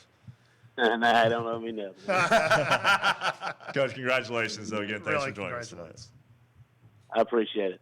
All right, it's Wade Williamson, head coach of the Wayne Lady Pioneers. We'll step aside for a break. Come back. Talk standout athlete of the week We've got Chris Kidd, Luke Creasy, Bill Lusk, Bill Nestor. Gang's all here on this Basketball Friday night in West Virginia on the Fast Break Sports Network. Basketball Friday night in West Virginia will return in 2 minutes on the Fast Break Sports Network. For scores online, all of them in West Virginia, visit basketballnight.com. Marshall sports journalism graduates learn transferable skills that score competitive careers. It is time for you to get in the game. Critical thinking, communication, and commitment to accuracy are desired skills in an expanding job market. Sports journalism and sports communications careers are some of the most coveted positions in the country. The Marshall University School of Journalism and Mass Communications is ready and eager to help you start your journey. Learn more at marshall.edu/SOJMC. Join us online. Vote in this week's poll. You've got till 11:45 tonight. And, of course, we'll share the voting results with you near the end of the show. Last week, 52% of you voted. Sectional tournament games should be played at neutral sites, 52%. This week, the question is, should schools within the same section be required to play each other in the regular season? Go to our website. You'll see the poll on the right-hand side of the page. Give us a vote, yes or no tonight. You've got till 11:45 tonight. And, of course, as we mentioned, you'll hear the results tonight near the end of the show. Basketball Friday night, West Virginia's high school basketball voice. And we want you to follow us on Twitter. Become part of the Basketball Friday night in West Virginia family. Big shout out to some of the folks following us on Twitter at @Hoops_Roundup, @Hoops_Roundup, including Nick Keller, Archie Satterfield, Thomas Blades, Greg Woolard, Alex, Brittany Gibson, Doug Comer, Angel Blizzard. Thank you, Angel, for following us. Mark, WHSS, Trojan Media, and Blair Vaughn.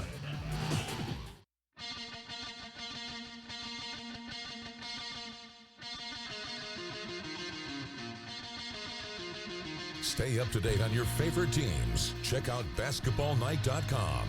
Now, back to Basketball Friday night in West Virginia with Bill Cornwell, Joe Linville, and Ryan Epling. I told you we're behind. I wasn't lying. 10:21. That's Basketball Friday night in West Virginia, now to 10:22. And I mean, 20 minutes ago, I told you about all those phone calls that we had, and like half of them are still on hold, and I haven't got to them yet. I'm going as fast as I can. I will get to Chris Kidd, Luke Creasy, Bill Lusk, Bill Nestor in just a few moments. But first, we've got our special correspondent, Andrew Rogers, is with us to talk about our standout athlete of the week. This week, it's Obina Anachili Killen of Chapmanville Regional High School. And Andrew, that young man has had a very successful high school basketball career. The numbers don't lie for him. His all-time record at Chapmanville, 84-8, counting tonight's victory. He's been to the state championship game 3 consecutive years, won the last 2 years, so high hopes for a 4th consecutive appearance. And a young man who has really grown, not just off the court and at 6'9", not just literally either, but also he's really grown on the court. He's really become more of a complete player.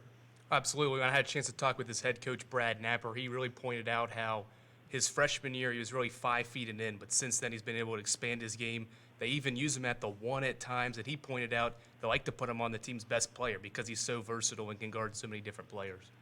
Of course, he signed his letter of intent with Marshall a couple months ago, going with Coach D'Antoni. Coach D'Antoni worked him hard recruiting-wise.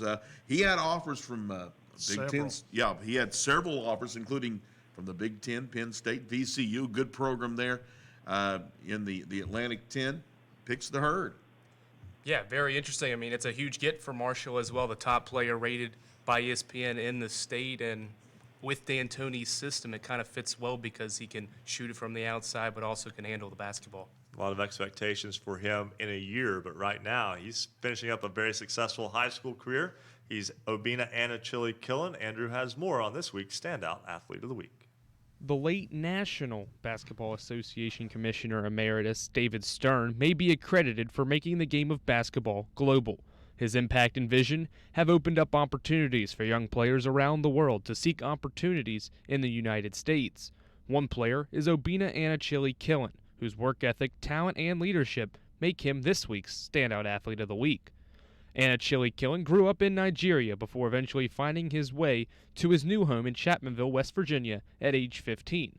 Since beginning his classes at Chapmanville Regional High School, the 6'9" senior forward is already a two-time state AA basketball champion and a first-team All-State player. As an essential member of the Tigers team that won a historic 54 straight games against in-state opponents before Chapmanville lost to Logan earlier this week, Anna Killen averages 21 points, 11 rebounds, and 4 blocks per game. Despite his putting up stellar numbers and receiving accolades and interest from major colleges, Killen knows that he needs to expand upon several parts of his game. What I was trying to do at the point was, not to rush myself into being an outside player. Wanted to start from the paint and, work my way up. That have helped, my team a lot. It helped them from, they could see it, that me being a more versatile guy, I can, you can put me on any sport. Because Anna Killen is able to do more than a typical center, he has given head coach Brad Napper many different ways to use him on the court. It helps because he can guard the other team's best player, whether it's a wing or a post, or he's such a good shot blocker that even if you get beat, he can come from the the weak side and challenge shots at the rim, and that helps you to be able to pressure the ball a lot more, and you can make some mistakes because he's usually in the back to sort of erase the mistakes. Coach Napper credits Killen's desire to be good as to why he is one of the best players in the state. He's worked extremely hard, like I said, on his game, and the other guys can kind of see how hard he works. They want to get to a really high level. They got to put in as much work as he's put in. After home games, Anna Killen may be found at a local restaurant interacting with younger children who look to him as their role model.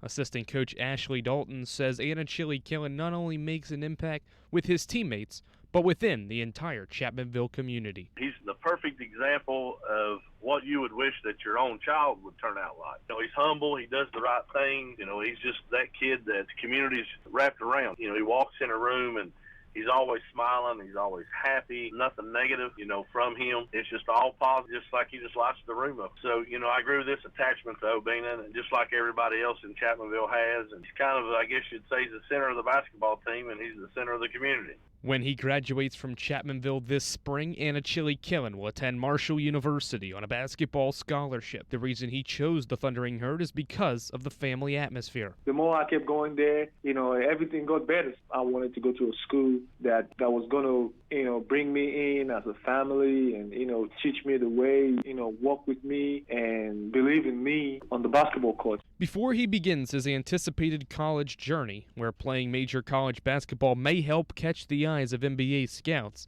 his immediate goal is to lead Chapmanville to its third straight state championship that will cap off one of the most remarkable high school careers in the state of West Virginia. For Basketball Friday Night in West Virginia, I'm Special Correspondent Andrew Rogers.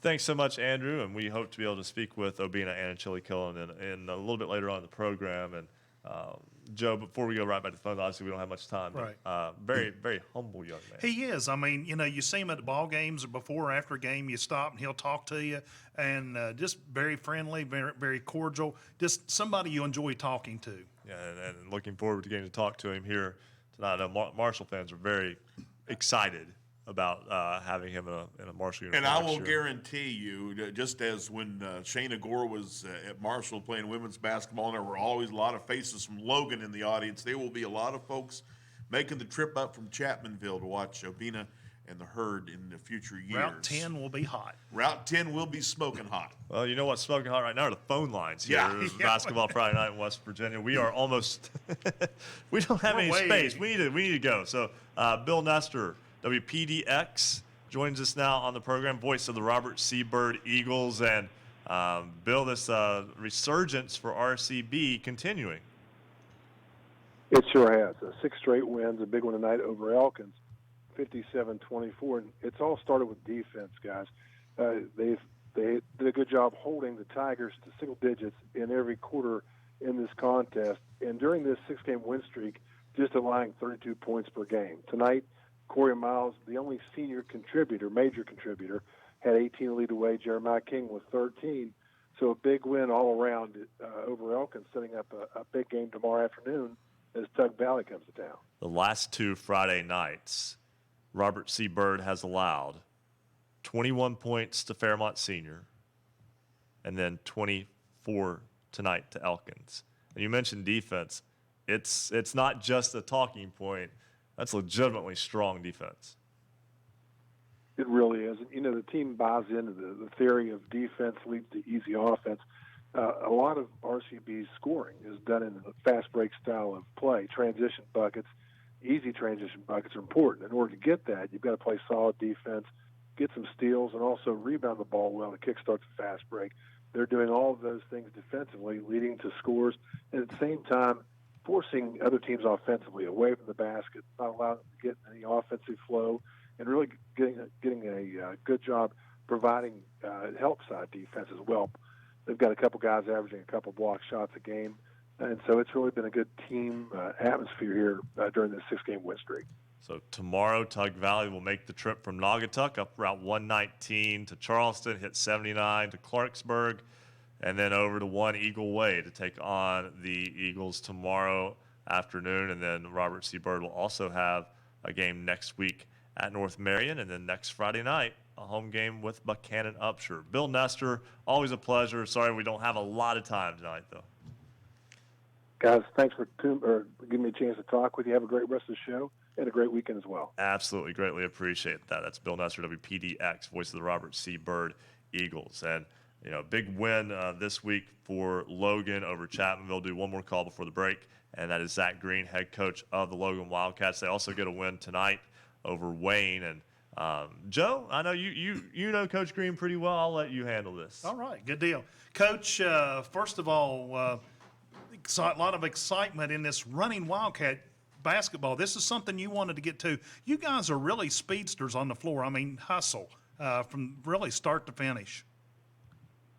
Yeah, we've this young group of kids I have, they really like to play that style. And when David left us early in the summer, we decided that was the way that we were going to go. The last couple of years, we had offensively, pushed the basketball some, but we hadn't, applied a lot of full court pressure and stuff like that. So it's something that our guys have really bought into, and we're doing it well right now. Coach, you're kind of rebuilding from last year. At one point you were down to really Mitchell Hayner was your only return man with very much experience. But I'll tell you what, you've mixed some underclassmen in with this senior leadership from David Early, and you've got yourself one heck of a basketball team right now. Well, my young guys have been winners from every level, from the time that they were 5-6-year-old kids playing all-stars and all the way up. And, they went on the big run in the Little League baseball tournament, and they've won conference championships in football, basketball, baseball. It's just a big group of kids that are really bought into winning and playing together. And it makes life as a coach a lot easier when you have kids that are like that. Coach, big win over Chapmanville earlier. You knocked off that big win streak they had. What did that do to your ball team? Well, guys, I mean, it's a big win, but like I told our guys in the locker room, we didn't walk away with any trophies last night. I mean, that's obviously it's a boost of confidence. It finally someone in the state has beat them, but at the end of the day, our goal was to get to Charleston and win a state championship. So it was a good win, but we've got to continue to grind and get better every day in order to get to where we need to be. Coach, having been able to watch your game against Chapmanville earlier this week on video productions, also watched a little bit of your game against Wayne tonight. One thing I noticed that really stood out about your team was how well they share the ball. Yes, David Early had 40 points tonight, but your team moves the ball so well, it makes them very difficult to defend. Yeah, we're a little bit different than my teams in the past have been. I have a team full of perimeter guys. Obviously David and Mitchell can score inside, but those two guys are surrounded by a bunch of guys that can score the ball and are skilled and shoot the ball well. So, and all those guys are unselfish. So, again, it makes it easy when you have a team full of guys that are skilled and create for each other and are very unselfish. It makes offense really easy. Logan Wildcats get their 9th win of the season, 7th in a row, as they defeat Wayne tonight, 91-53 at Willie Acres Arena at the Logan Fieldhouse. Games next week at Nitro, and then a little bit of a break. So Coach Green, thanks for joining us. Big week for your program, and certainly look forward to talking to you again as the season progresses. Thank you guys for having me. All right, that's Thanks, head coach Zach Green of the Logan Wildcats. We have to step aside and take a break. I'm sorry, Joe, get your statement in real I fast. was just going to say real quick, they've played most of their games on the road till this point. Now most of the second half season will be in Willie Acres Arena. Watch out. I mean, Yeah, absolutely. because obviously they defend the home court well. They're playing very well. We're going to step aside, take a break, come back. Dave Morrison, Bill Lusk, Luke Creasy, Chris Kidd. Yeah, I've said a few of those names multiple times going into breaks, right? Yeah, we'll Chris, talk about we'll that when get we to come you. back in just a minute on Basketball Friday Night in West Virginia on the Fast Break Sports Network. Basketball Friday Night in West Virginia will return in 2 minutes on the Fast Break Sports Network. If you love basketball, then there's only one place to be on Friday nights after the game. It's Basketball Friday Night in West Virginia. Haley McClure, Greenbrier East Spartans, Ryan Leap, Lincoln Cougars, Gage Huffman, Tyler Consolidated Knights, Rachel Bates, Valley Wetzel Lumberjills, and tonight, Obina and a Chili Killer. What they all have in common is they were selected by Basketball Friday Night in West Virginia as the standout athlete of the week. Have someone remarkable on your team? Did you have an athlete make an outstanding play? You can nominate your team's players to become the Basketball Friday Night Standout Athlete of the Week. Each week, we consider nominees based on leadership, performance on the court, academic performance, involvement in the community, and volunteer work. Every Friday night, we select a Standout Athlete of the Week. Head over to our website, basketballnight.com, click on the Standout Athlete of the Week tab, fill out the nomination form, and we'll take it from there. We want you to nominate your team's athletes. Check it out at basketballnight.com. Also, join us on Twitter at @hoops_roundup, @hoops_roundup. Lots of folks joining us tonight. Shout out to our newest Twitter followers just moments ago, Scott Skyhawks, Kay, and Garage Golf. Also a shout out to Rick Marshall, Jared Sandy, Vargo, Alan, Tara, Tanner, and Garrick Justice and Blair Vaughn. They're all part of the family. Basketball Friday Night in West Virginia, following us on Twitter at @hoops_roundup, @hoops_roundup. Don't forget, join us every Friday night, 9 to midnight.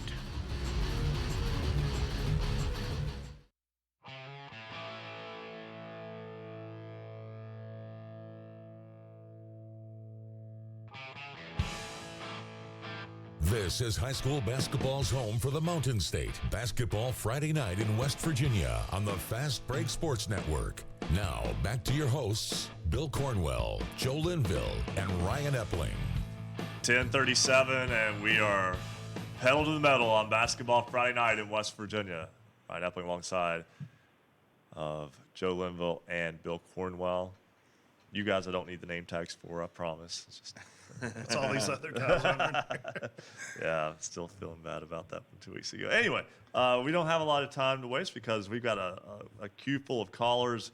Chris Kidd's hanging in there. Keep on hanging on, Chris. I promise we're coming to you soon. Luke Creasy, I promise we'll get to you in just a moment.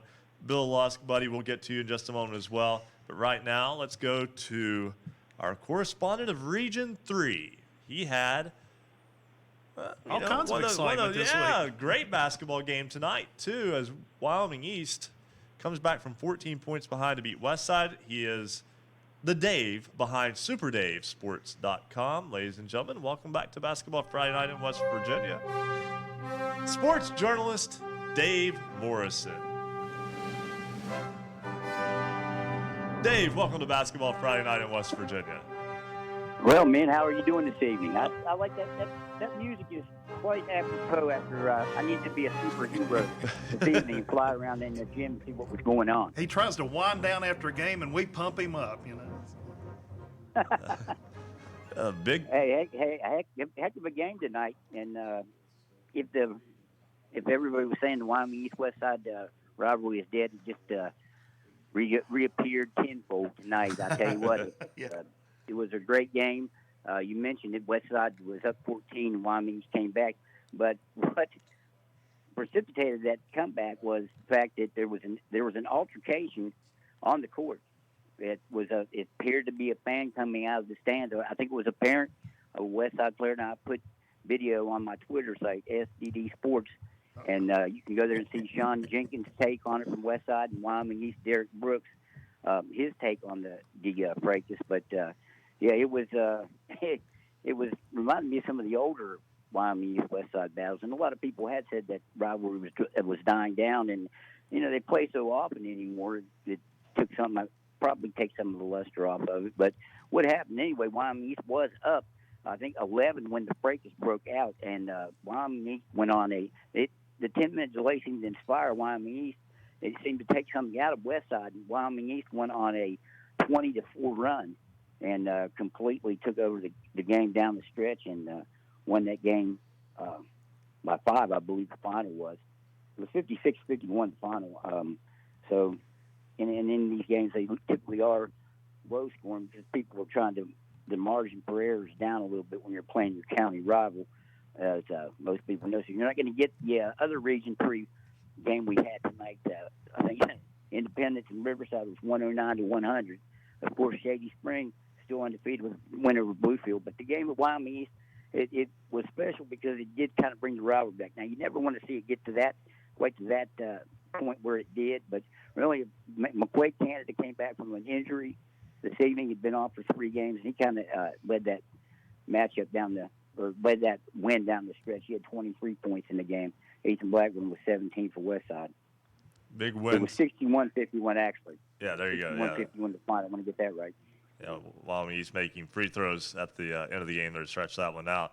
And Dave, I know you obviously when you're at a Wyoming East or Westside game, it's hard to kind of even think about anything happening outside those 4 walls. But there was another big game in Region 3 tonight. Bluefield went to Shady Spring, and Shady Spring overcoming another double-digit deficit and staying undefeated.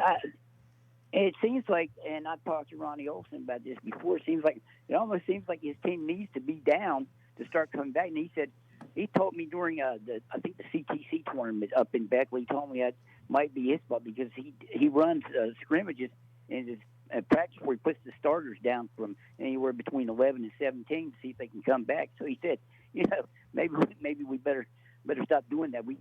But they do seem to play better when they get behind, but they feel a little heat at this when they're playing their best. And so, again, big win for Shady Spring also. I just will say some other news coming out of your area from Liberty High School. They're suspending one of their programs because of the lack of players. Yeah, Liberty, the Liberty girls basketball team, they had been on the line for the last 3 years, really, with a number of athletes. They've been down to as many as 6 and finished the season. This year, they had 8 players to start the season. I think they had 3 defections, 1 ineligible. So, in the second semester, they just didn't have enough bodies. 4 bodies, you guys know, won't quite do it. I have seen some teams finish with 3 and 4 players on the court before, but you don't want to start a game like that. Not good for anyone. But yeah, they had to suspend the program. Hopefully, they can bring that back in the future. That's the second time I remember a double-A-sized program having to suspend in the season. Polka had to do it. It's crazy. Several years ago. They just don't have enough participation there. Yeah, and that's something that you definitely hate to hear about, hate to see, because playing games, that's part of the high school experience right there, and that's something that several kids who want to now can't because there aren't enough of them to be able to do so. So that's a rough go. Yeah, 4 girls and one probably want to play, and now they can't. You're right. Yeah, so that's definitely a rough go. Dave, how long do you make your schedule out in advance for to go to games? That's one thing I'm curious about. Usually, I think we've got the next week planned out now. Usually about a week or so in advance because things tend to change so much. That's right. Especially in January and February with weather and everything else. But so far, I'll we've not had that. In 5 days. Yeah, so far we've not had that problem. Thank goodness. Knock wood. Yeah, that's and I hope it stays that way. You're right. Don't jinx weather us. hanging out. He's at SDD Sports on Twitter. He's SuperDaveSports.com's Dave Morrison. Dave, always a pleasure to talk Region 3 basketball with you. Gentlemen, I appreciate it. You guys have a great evening. Thanks, you as well. We're going to step aside, take a break. When we come back, we will talk with our standout athlete of the week, Obina Anachili-Killen. He's on hold now, and that means a little bit longer wait for Chris Kidd, Luke Creasy, and Bill Lusk. Guys, I promise we're doing our best to get to you all. Basketball Friday night in West Virginia rolls on after this on the Fast Break Sports Network. Basketball Friday night in West Virginia will return in 2 minutes on the Fast Break Sports Network. For scores online, all of them in West Virginia, visit basketballnight.com. Big thank you to all of our affiliates out there throughout the Mountain State carrying basketball Friday night in West Virginia, including Talk Radio, WRNR, Martinsburg, 740 AM, 106.5 FM. Knights Radio, 91.5 FM, WRSG in Middleburn, 92.5 FM, WTHM LP, Ravenswood, Ripley. Classic Hits, 106, WHFI Linside, 106.7 FM, 95 The Sports Fox, WBES Charleston, 950 AM. The Voice of the Coalfields, 101.9 FM, 1290 AM, WVOW in Logan. We're also on Light Rock 93R, WRRR St. Mary's, 93.9 FM, and The Ticket, 102.3 FM, WMTD in Hinton. We're on Tune for You, Yap Radio, 101.7 FM, WYAPLP Clay, 104.5 FM, WASPLP Huntington, 101.1 FM, WVWPLP Wayne, 90.7 FM, WFGH Fort Gay. And you can hear us in Romney on 104.1 FM, WVXS in Romney, 92.5 FM, WZAC, Madison, Danville, Charleston, Power 92 Radio, 92.3 FM, WYRC in Spencer. We're in Matewan on 1360 AM, 97.1 FM, WHJC in Matewan, 103.7 FM, Jack FM, WQWV in Fisher. Check it out, basketballnight.com. Go over to our affiliates page. Find a station near you. Join us on Twitter at @hoops_roundup, @hoops_roundup.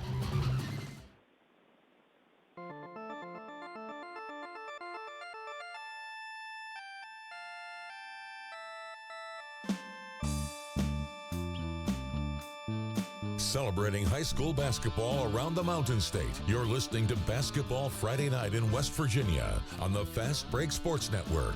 Now, back to your hosts, Bill Cornwell, Joe Linville, and Ryan Epling.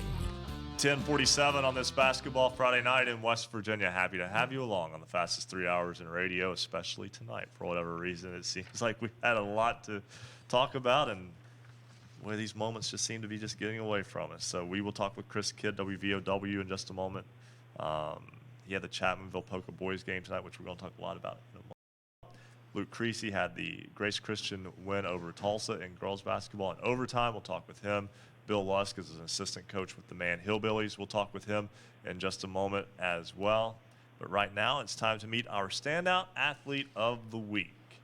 He is the highest rated recruit in West Virginia high school basketball. That discounts Huntington Prep. That's a different organization altogether. But he would fit right in with that talent. Absolutely. To be honest with you. And he had a big game tonight for his ball club as they go on the road and beat Polka. He is Obina Anachili-Killen, senior from Chapmanville Regional High School and a Marshall signee. He joins us now on Basketball Friday night in West Virginia. And Obina, first off, congratulations on being our standout athlete of the week. Thank you. Thank you. Thank you. Big bounce back win tonight for your ball club, going into a very difficult place to play in Polka and beating the Dots by 5. Tell me a little bit about that ball game tonight. Well, it was pretty intense. It was a packed game, and both of us we played well, and Polka, they got a pretty good team, a good coach, and they got Isaac McNeely, which is the top recruit. I think our guys played their butt off. My teammates played their butt off, and the young guys too. They did their parts to win the game. Obina, you was talking about you selected Marshall because of the family atmosphere.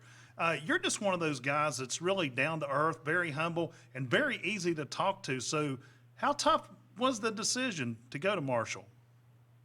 Yeah, he wasn't, he wasn't that tough because, I wasn't looking at school because of the name, and I knew that, Marshall was going to be the place, ever since I came here, I go here, they've been by my side when I'm down or whatever. They've been beside me, watching me, and, sometimes, just, that alone makes a difference on other school. That makes that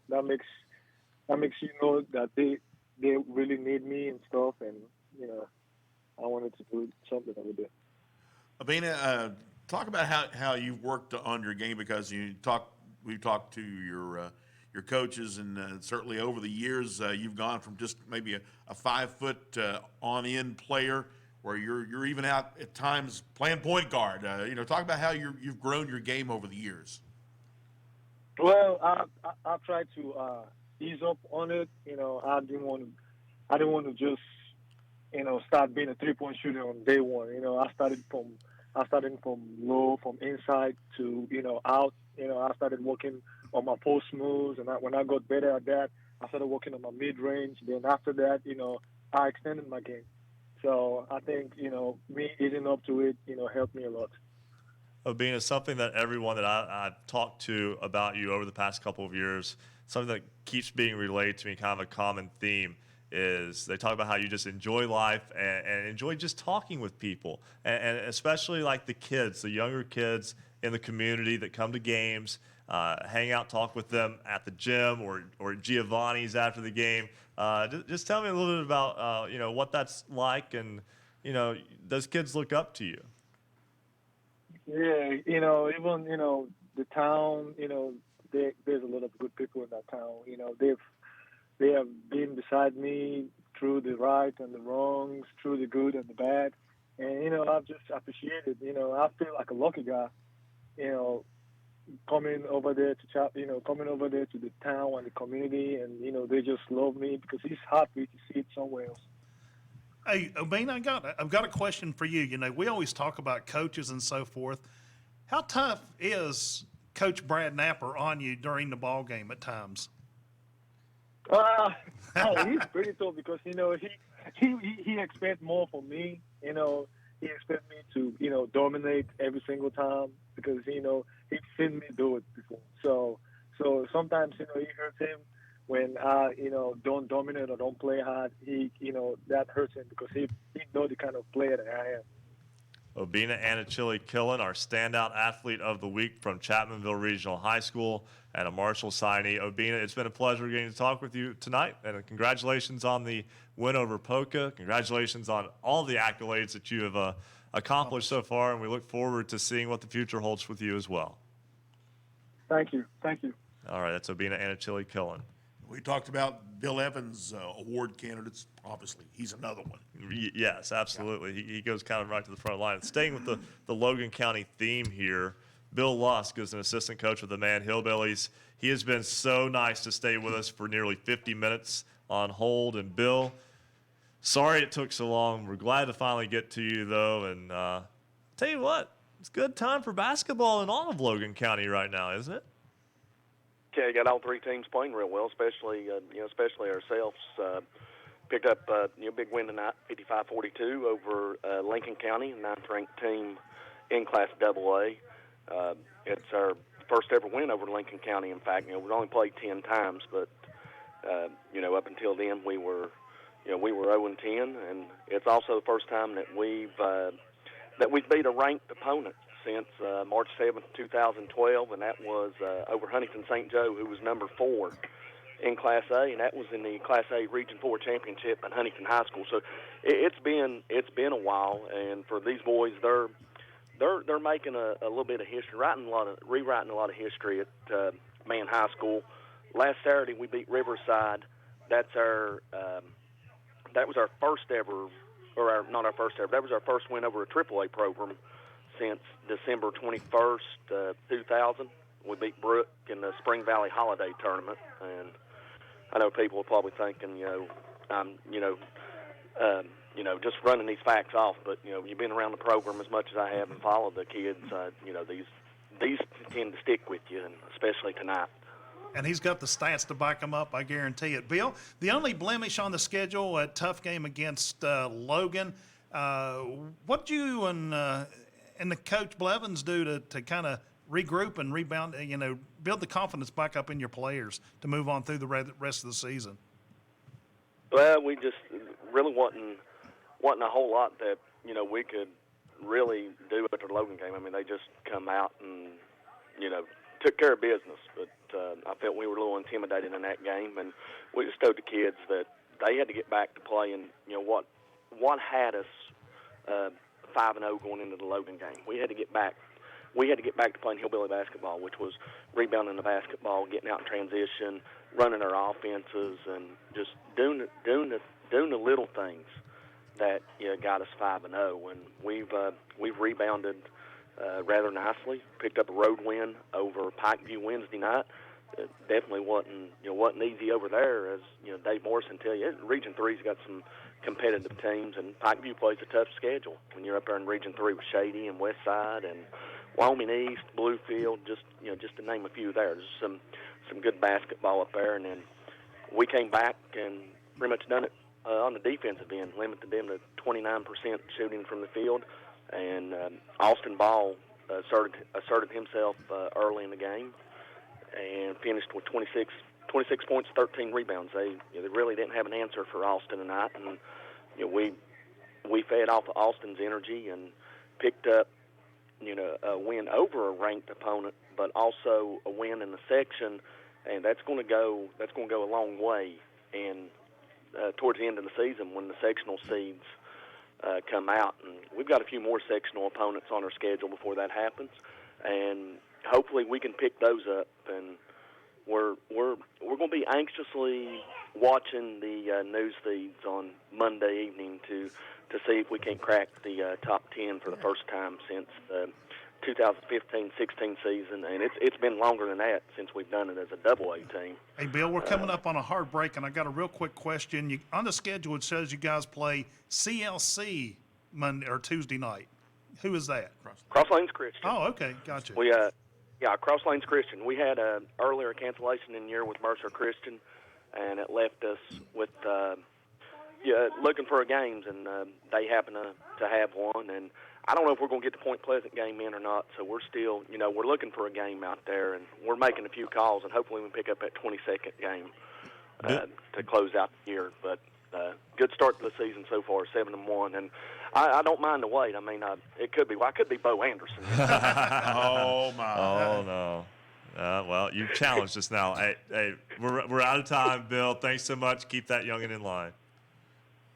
Well, I definitely keep him in the eye. I got Brody on the iPad telling me every time they said my name, and I got Bronx is down in the floor, had me a 5-pound bucket of animal crackers, keeping my appetite from So there you go. It's never a dull moment here. So. Absolutely. That's Bill Loss, consistent coach of the Man Hillbillies. We've got to step aside, take a break. We'll come back. We will get you a scoreboard update.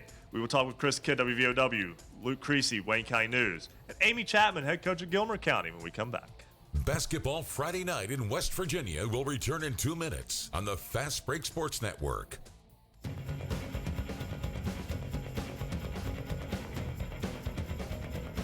Every Friday night from 9 to midnight, we're the home for high school basketball in the Mountain State. This is Basketball Friday night in West Virginia. There's many places to listen and watch Basketball Friday night in West Virginia. We're on great radio stations throughout the Mountain State.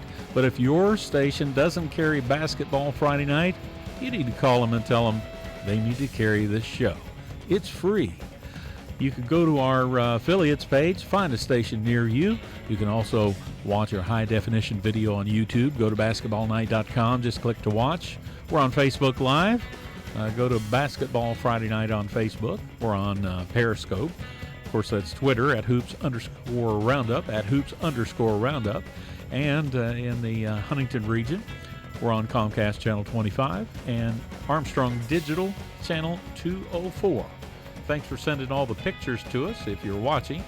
We appreciate all the pictures we get of your games. We love to include those, so send them to us at scores@basketballnight.com. Send them to us on Twitter. Lots of places that you can connect with us. And we want to thank the rest of our radio stations that we're on tonight, too, including 104.5 FM WASP LP in Huntington. We're also on 105 KQV, WKQV Cowan, 105.5 FM, heard in Braxton County on 106.9 FM, 103.7 Jack FM, WQWV in Fisher, the Valley's Watchdog, 1600 AM, 98.1 FM, WKKX Wheeling, 1370 AM, 97.7 FM, WVLY in Moundsville. We're also on 92.5 FM, WTHMLP, Ravenswood, Ripley.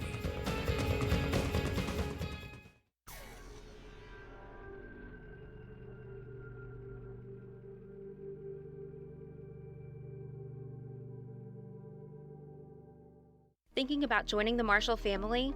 Visit marshall.edu/tour and schedule a visit today.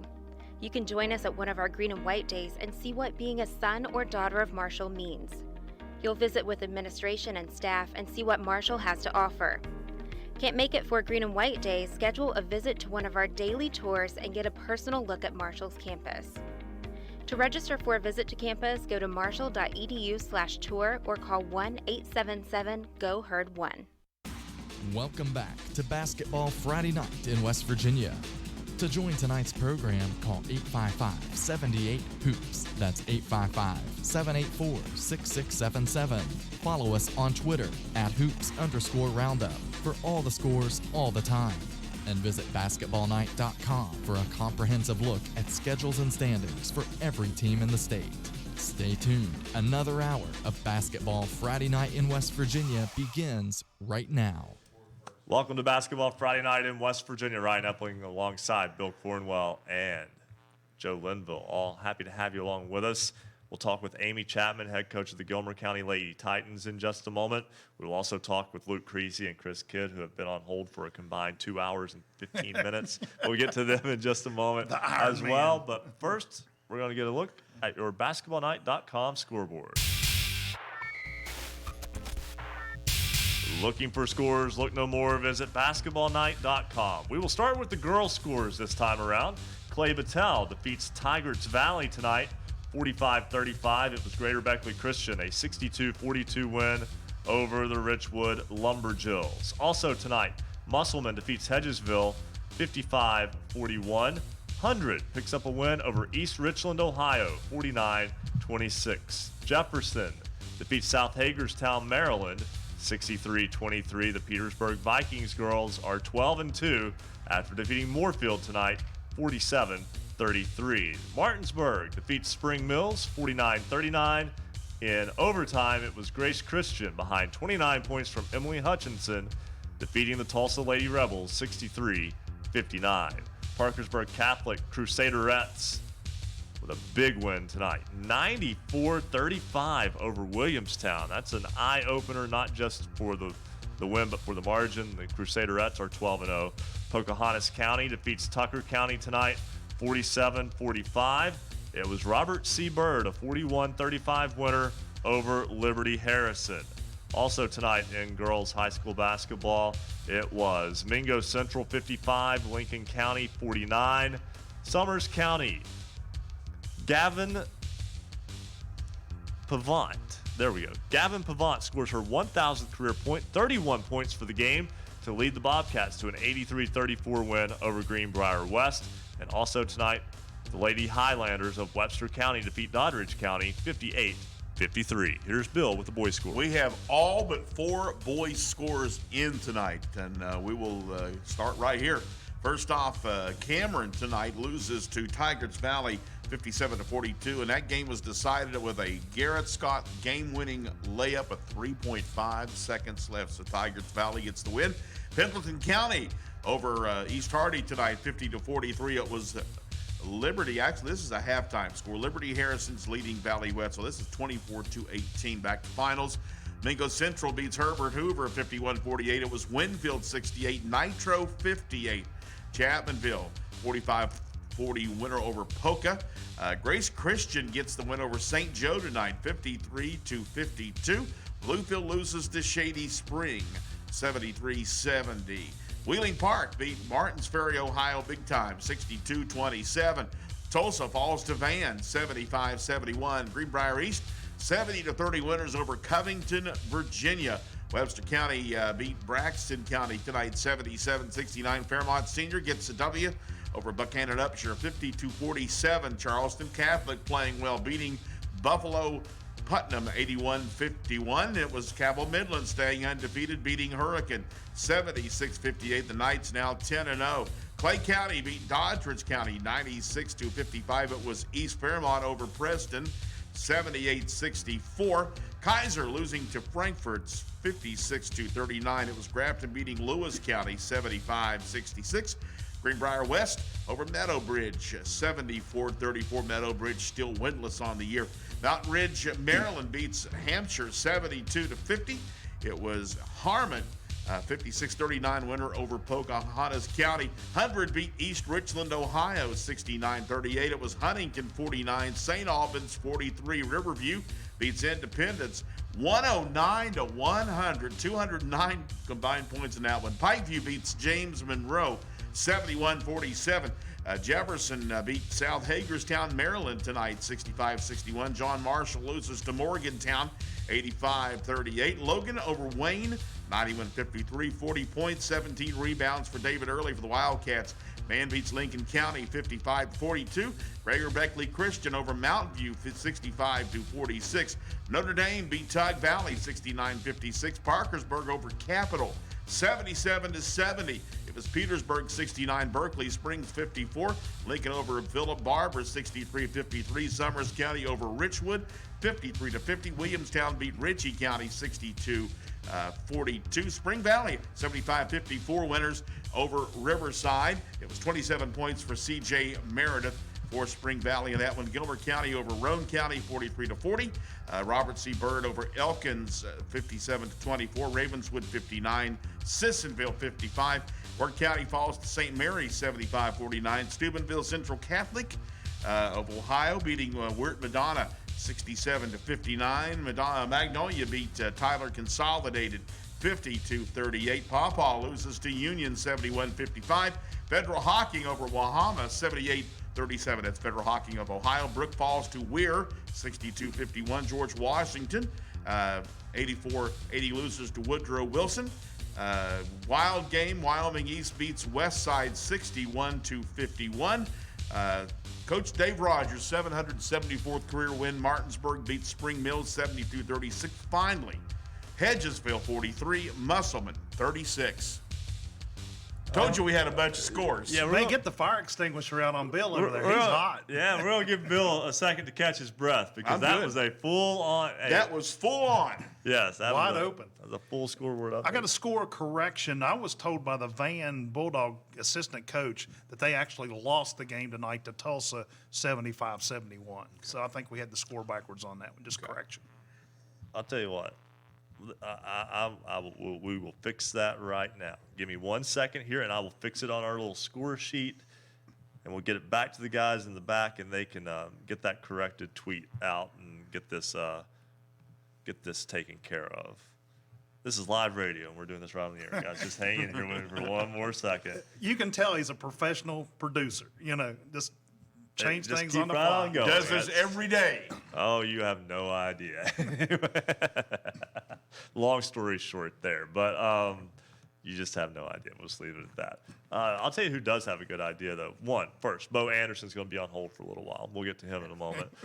He's already at 2 minutes. Yeah, but he can't hold any longer than Luke and Chris have because we would be off the air by the time we got to him if we did that. They're still on hold. We're going to take up collection for Chris on to pay his cell phone. Yeah, bill. we'll do our best for that. But right now, I want to talk with Amy Chapman. She is the head coach of the Gilmer County Lady Titans, 10-2 on the season. I had a chance to see this ball club play last Saturday when they made the trip to Wayne. Coach Chapman joins us now on Basketball Friday Night in West Virginia. First, nice to have you back. It's been a while since we've been able to speak.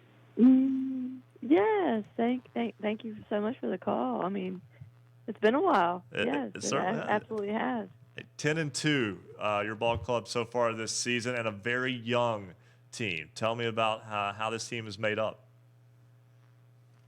Well, I'm telling you, this team is real exciting. Last year, they put together 17 wins, made it, second round in the sectionals, and we returned a big nucleus of that team to this year. And they've been doing some pretty nice things this year. And last Saturday was a big test for us against Wayne, and I was anxious for that game, and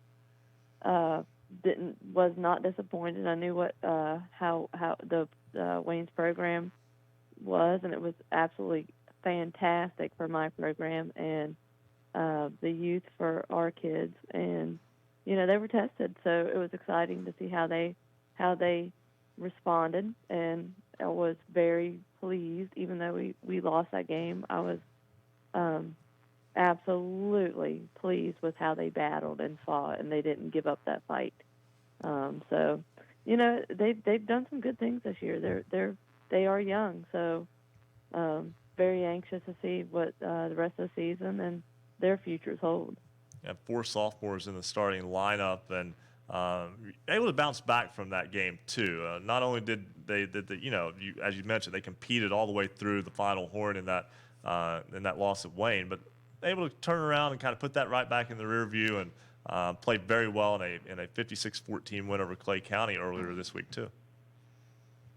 Yeah, I mean they even with the practices after with Wayne and going into Clay, they bounced back. They didn't dwell on that loss, and they were challenged, and they knew that Wayne's a good program, and they were going to be physical, and the physicality level was going to be right up there where we needed it to be, and in order for us to grow as a basketball team, and they accepted that. We got a film. We had a game film after that game, and we got to dissect it, and we were exposed, and we got to see what some of the things that we needed to really fine tune. And that sophomore group, they're so coachable. So, we could drill them and break things down, and they could see where their mistakes, what was going wrong for them when that pressure got on them. And so, I mean, that's exciting that you get a good coachable group and can learn from games like Saturday. So, yeah, we bounced back good. We bounced back well.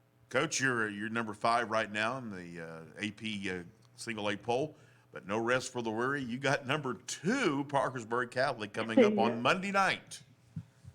Yeah, we're anxious. We're super anxious. We've had 4 days to prepare for Parkersburg Catholic, the Beast. Marty Vierheller and the rest of the coaching staff there, they do a great job with this crew. This crew is a great crew.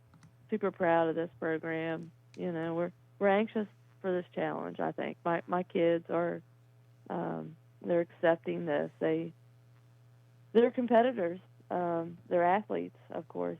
So they have the mindset they want to play the best, and they're going to take on the best, and they're not going to back down from the best, and they're anxious for it.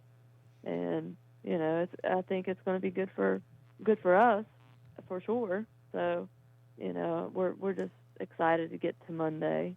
Like I said, we've had 4 days to prepare for Catholic, and we're just going to see how we hold up against the best. Then they go on what I call the county schools. They play Clay County, Doddridge County, Braxton County, Calhoun County, Webster County, Roane County, and Lincoln County, all in a row. Yeah, right. Yeah. It's a good stretch for us leading into that postseason. Obviously, in our when we talk about our scheduling, we obviously want to go in strong at this time of the year with a lot of challenges to get us ready for what we're going to see when we get to that postseason, and how far we can get. And if we get to Charleston, we're going to see Catholic, St. Joe's, and some of these other great programs that are just rolling this year, and we knew that going in as far as scheduling goes. So, we're anxious. We obviously, as far as our conference play goes, one of our goals is to get to our conference championship game, which we're going to see Parkersburg Catholic, most likely, or Williamstown, or some of those programs that are really just doing well over on the side of the LKC, which the LKC is just such a great conference anyway. So we're anxious to get to that point and take on those challenges. The Gilmer County Lady Titans are 10-2 and ranked number 5 in Class Single A. Amy Chapman, thanks so much for joining us tonight. And, thanks, guys. Yeah, we'll have to do this again. Yeah. All right, that's Amy Chapman, head coach of the Lady Titans. We got to step aside, take a break. When we come back, we will talk with Gavin Pavant of Summers County. She scored her 1,000th career point tonight. We'll also talk with our resident referee, Bo Anderson, and I promise you, in our next segment, Luke Creasy and Chris Kidd will make it to air. That's when Basketball Friday Night in West Virginia continues on the Fast Break Sports Network.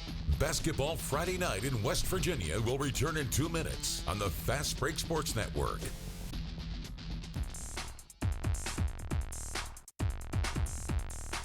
For scores online, all of them in West Virginia, visit basketballnight.com.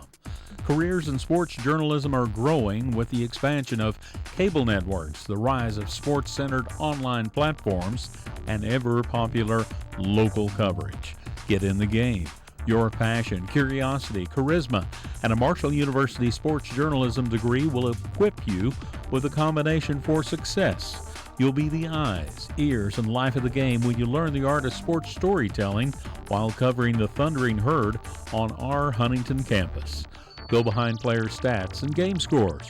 Learn to report compelling stories. Become proficient in breaking news across multiple media platforms. Find out how sports and media impact our society. Marshall University's W. Page Pitt School of Journalism and Mass Communications is ready and eager to help you start your sports journalism career. Learn more at marshall.edu/SOJMC. Thanks for joining us on Basketball Friday Night in West Virginia. And as we mentioned, follow us on Twitter at @hoops_roundup, @hoops_roundup. Shout out to some of our latest Twitter followers just a few moments ago: K-Tom, Steve Keenan, Joe Crislip, Amber, Scott Skyhawks, K, Garage Golf. Also, we want to mention Andrew Linville, Aiden Slack, Derek W. Lowe, UHS Athletic Booster, Country Roads 2023, SAHS Barstool, Lincoln Athletics, Duncan Goldberg, Jay Minnick, and George Wilmore. We're all part of the Basketball Friday Night in West Virginia family. Don't forget, send us pics of your team's game and your fans, and we'll feature it on our video feed.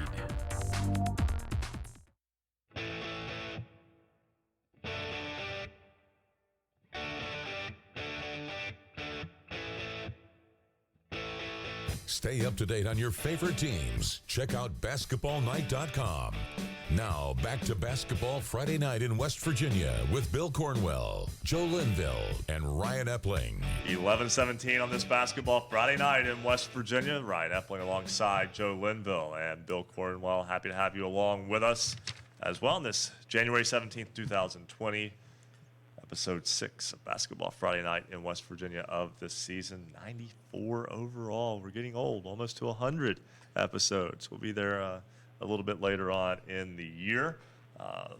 One thing that we like to do, though, is we kind of scan the game, scan the results, what's going on throughout the course of the night, try to find topical things to be able to talk with you about as quickly as we can. That's why we'll get to Chris Kidd and Luke Creasy in a moment, our resident referee, Bo Anderson. But first, we go back to the phone lines. Gavin Pavant plays for Summers County for the Lady Bobcats, and she scored her 1,000th career point tonight in helping her basketball team to a win, 83-34 over Greenbrier West. Gavin joins us now on Basketball Friday Night in West Virginia. Gavin, first off, congratulations.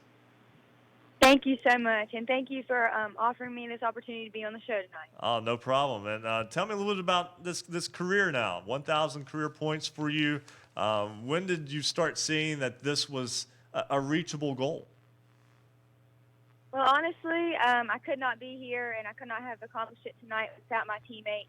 I have wonderful teammates, Taylor Isaac, my younger sister, Sullivan Pavant, Cheyenne Graham, Skylar Angel. They're all the best teammates in the world. They were super selfless tonight, and they have been the past several years, and as well as our coaching staff. Head coach Chad Metter and assistant coaches Rick Levins and former teammate Hannah Taylor and Jason Stover. They've all been super supportive, and they've pushed me, and they've been great throughout this process. Your ball club is 10-3 this season, and Summers County is a tradition-rich girls basketball program. I'm sure you saw a lot of that as you were growing up. And tell me a little bit about, when you're in that community and in that basketball-rich area and all the success that school had, a 105-game winning streak at one point, several years ago now, but not that long ago. You grow up in that type of youth sports environment, and now getting to represent your school and to hit a milestone, that's got to be kind of overwhelming in its own way. It definitely is sometimes, but the excitement of the game days and the community all coming together and supporting the team, it's amazing, really. It makes it all worth it, that's for sure. We have the most supportive community and fans. Your ball club will be back in action next Thursday when Midland Trail visits Summers County, visits Hinton for that contest. Gavin Pavant, 31 points tonight, 1,000 for her career. Congratulations on that milestone. Thanks so much for joining us tonight. Thank you very much. I'd like to give a quick shout out to Van Bulldogs, Carly LaFouch. She broke the 1,000-point mark a couple of games ago as the Bulldogs 6-4 on the season. So. I've been promising now for a long time that we would talk with Luke Creasy, Chris Kidd, Bo Anderson. Bo, we'll get to you in a moment. But Luke Creasy had the Tulsa Grace Christian girls basketball game tonight. And Luke, after an hour and a half of listening to Basketball Friday Night in West Virginia, we will open the mic and allow you to speak finally. And that was a great ball game tonight. Grace Christian just a little bit too much at the end. Yeah, and I've had a lot of time to reflect on that. No. It's good to be back on the show. But, Ryan, you're right. Awesome ball game tonight. Grace Christian's been impressive really all year. I got the opportunity to see that win they had over Chapmanville early on this year. That game was actually played at Tulsa High School. But super impressive ball club. It's led by Emily Hutchinson. She had 29 points tonight. Really the heart and soul of that team. And it's free throw shooting down the stretch. So many times we get into, talking about how important free throws are, but it was true tonight. 6 of 9 in overtime, 12 of 17 on the evening. And in a 4-point game, that makes a world of a difference. Yeah, absolutely. And what a game that was, too. 63-59 was the final. Grace Christian got the win in that. And now you've seen some very good basketball games that have come right down to the wire this week. Yeah, I have. Earlier this week, I was at Wayne. I went right down to the wire with Huntington St. Joe. Obviously playing a little bit shorthanded right now are the Irish. A couple of their top leading scorers out, but Wayne battled back from an 11-point deficit at halftime and then had the opportunity to win it at the end. They were down 61-59 in the final 15 seconds after Jalen Motley had hit a go-ahead shot. And then Jake Merritt had 2 attempts at it, and Daniel Bryant had 1. Nick Bryant had 1. Airballed 2 of those opportunities there at the end. A 3-point shot would have won the game, but falls up just short. And Wayne's still looking for that win here recently, now on a 5-game losing streak. It's been a kind of tough go for them, and they're playing some really good basketball teams in the midst of that, too. Cardinal Conference, very unforgiving when you talk about Chapmanville, Polka. I mean, Scott's really good. They beat Charleston Catholic last night, and we know how good Charleston Catholic is. And then, Mingo Central's really good this year, too. And then, Polka, Chapmanville, Yeah. Logan. There's top to bottom. It's rugged. It's very rugged. Well, after one of the, I think it was, I was there for the first matchup between Logan and Wayne boys basketball this year, and I was talking with head coach Sam Kokenauer after the game, and he just kind of took a look around at all the banners that are hanging around Wayne High School, not the championship banners, but the logos of everybody else in the Cardinal Conference.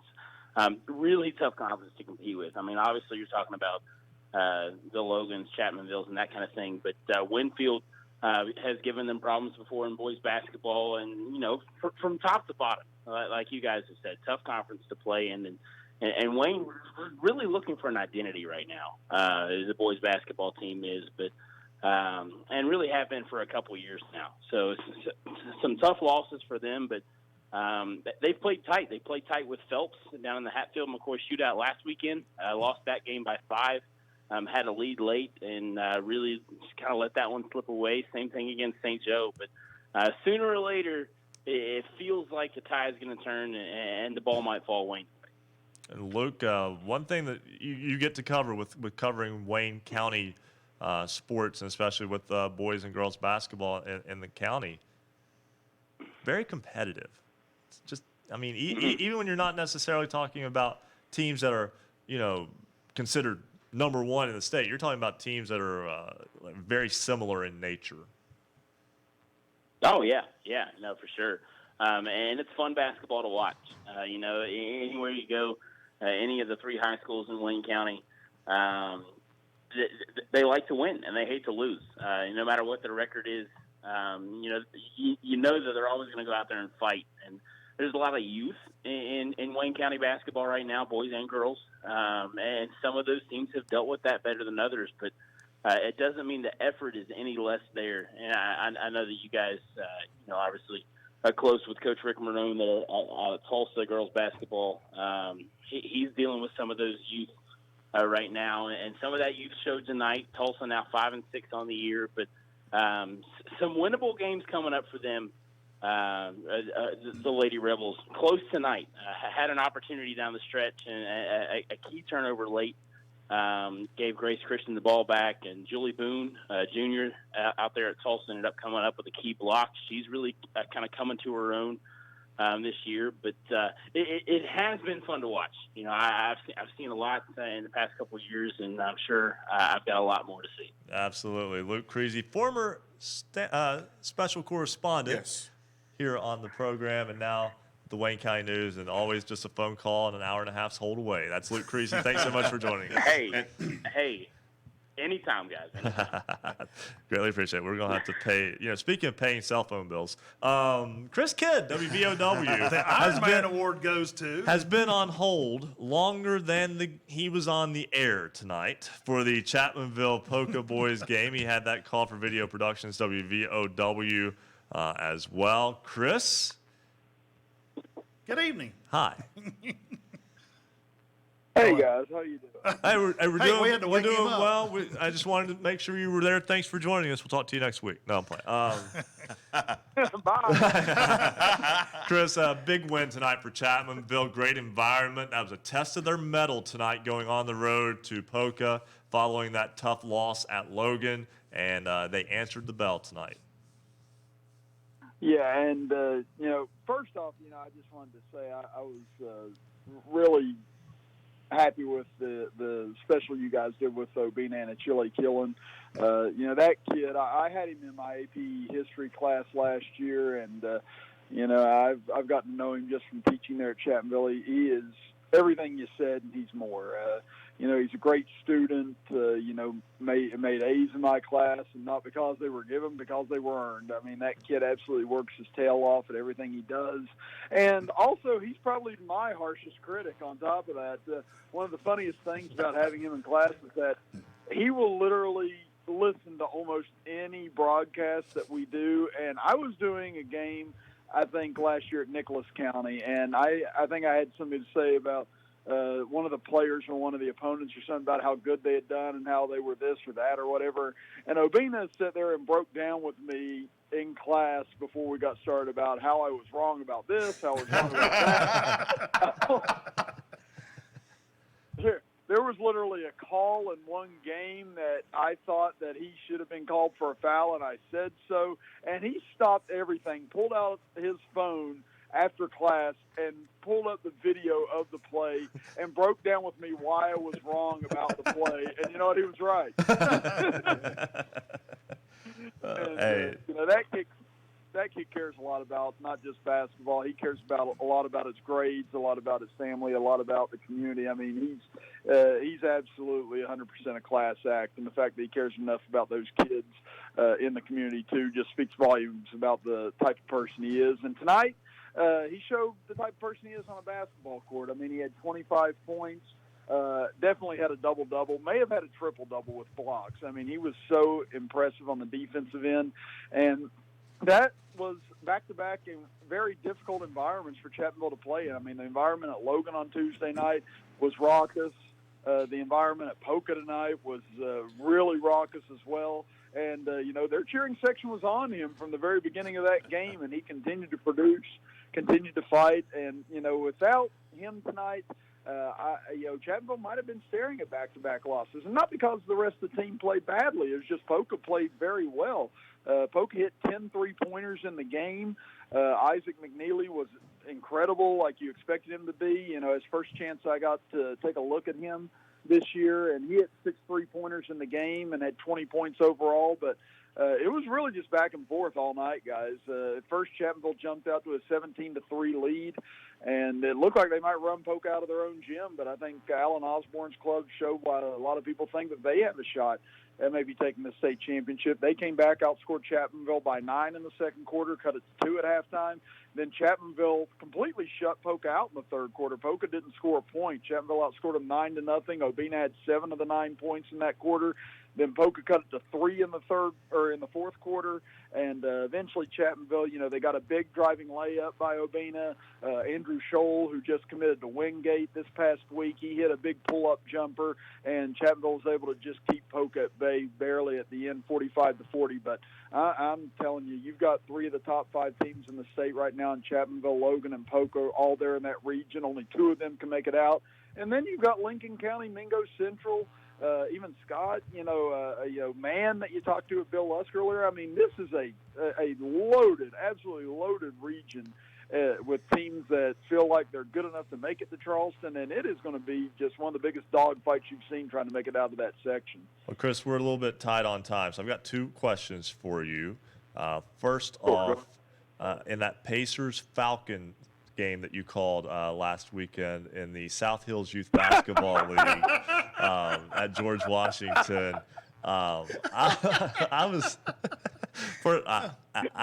We laughed, but I think it's great that you called that. And what I enjoyed about that was just I watched it and then I kind of just listened without watching. And while you were watching a youth league game, it sounded like you were listening to a high school or collegiate level game because Chris did an excellent job with the call. I just wanted to say you do a great job with that. And since you've got to listen to most of the show tonight, I was wondering which of our interviews has been your favorite so far.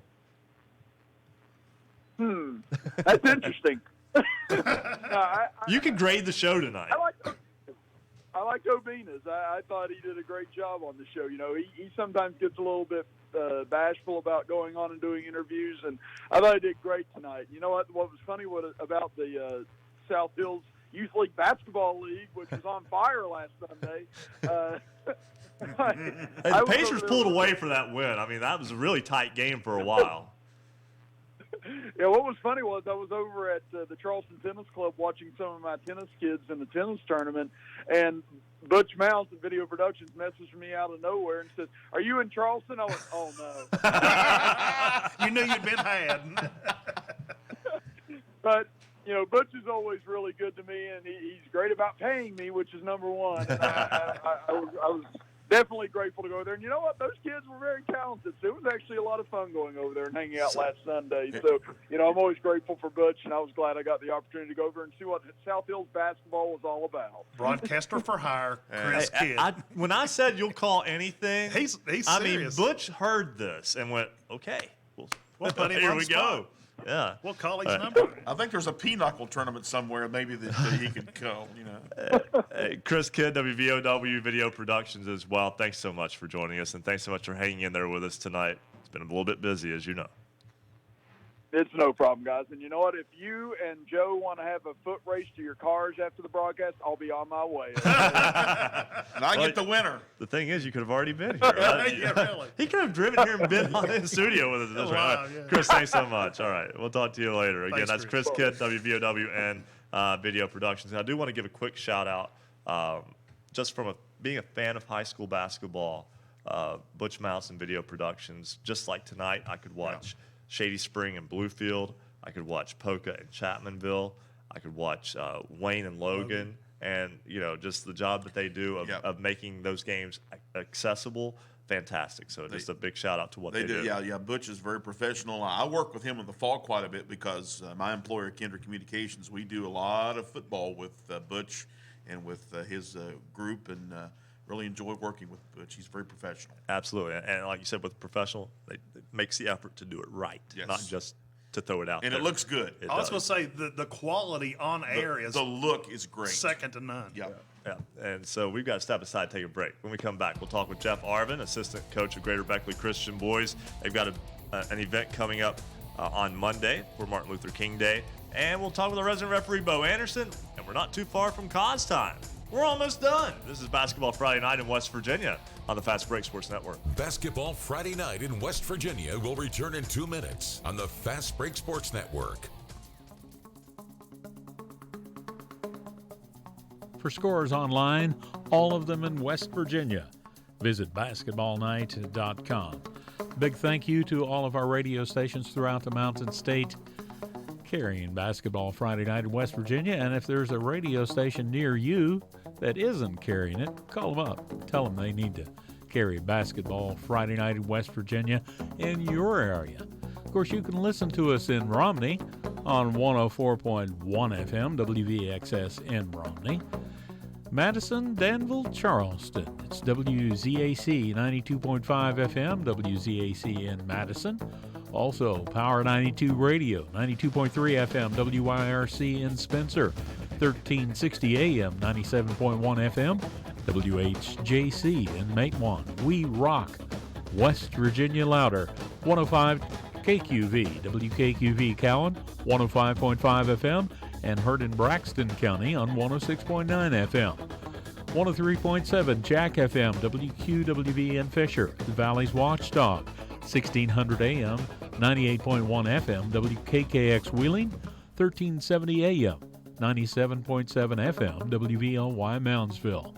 92.5 FM, WTHMLP Ravenswood Ripley. Knights Radio, 91.5 FM, WRSG in Middleburn.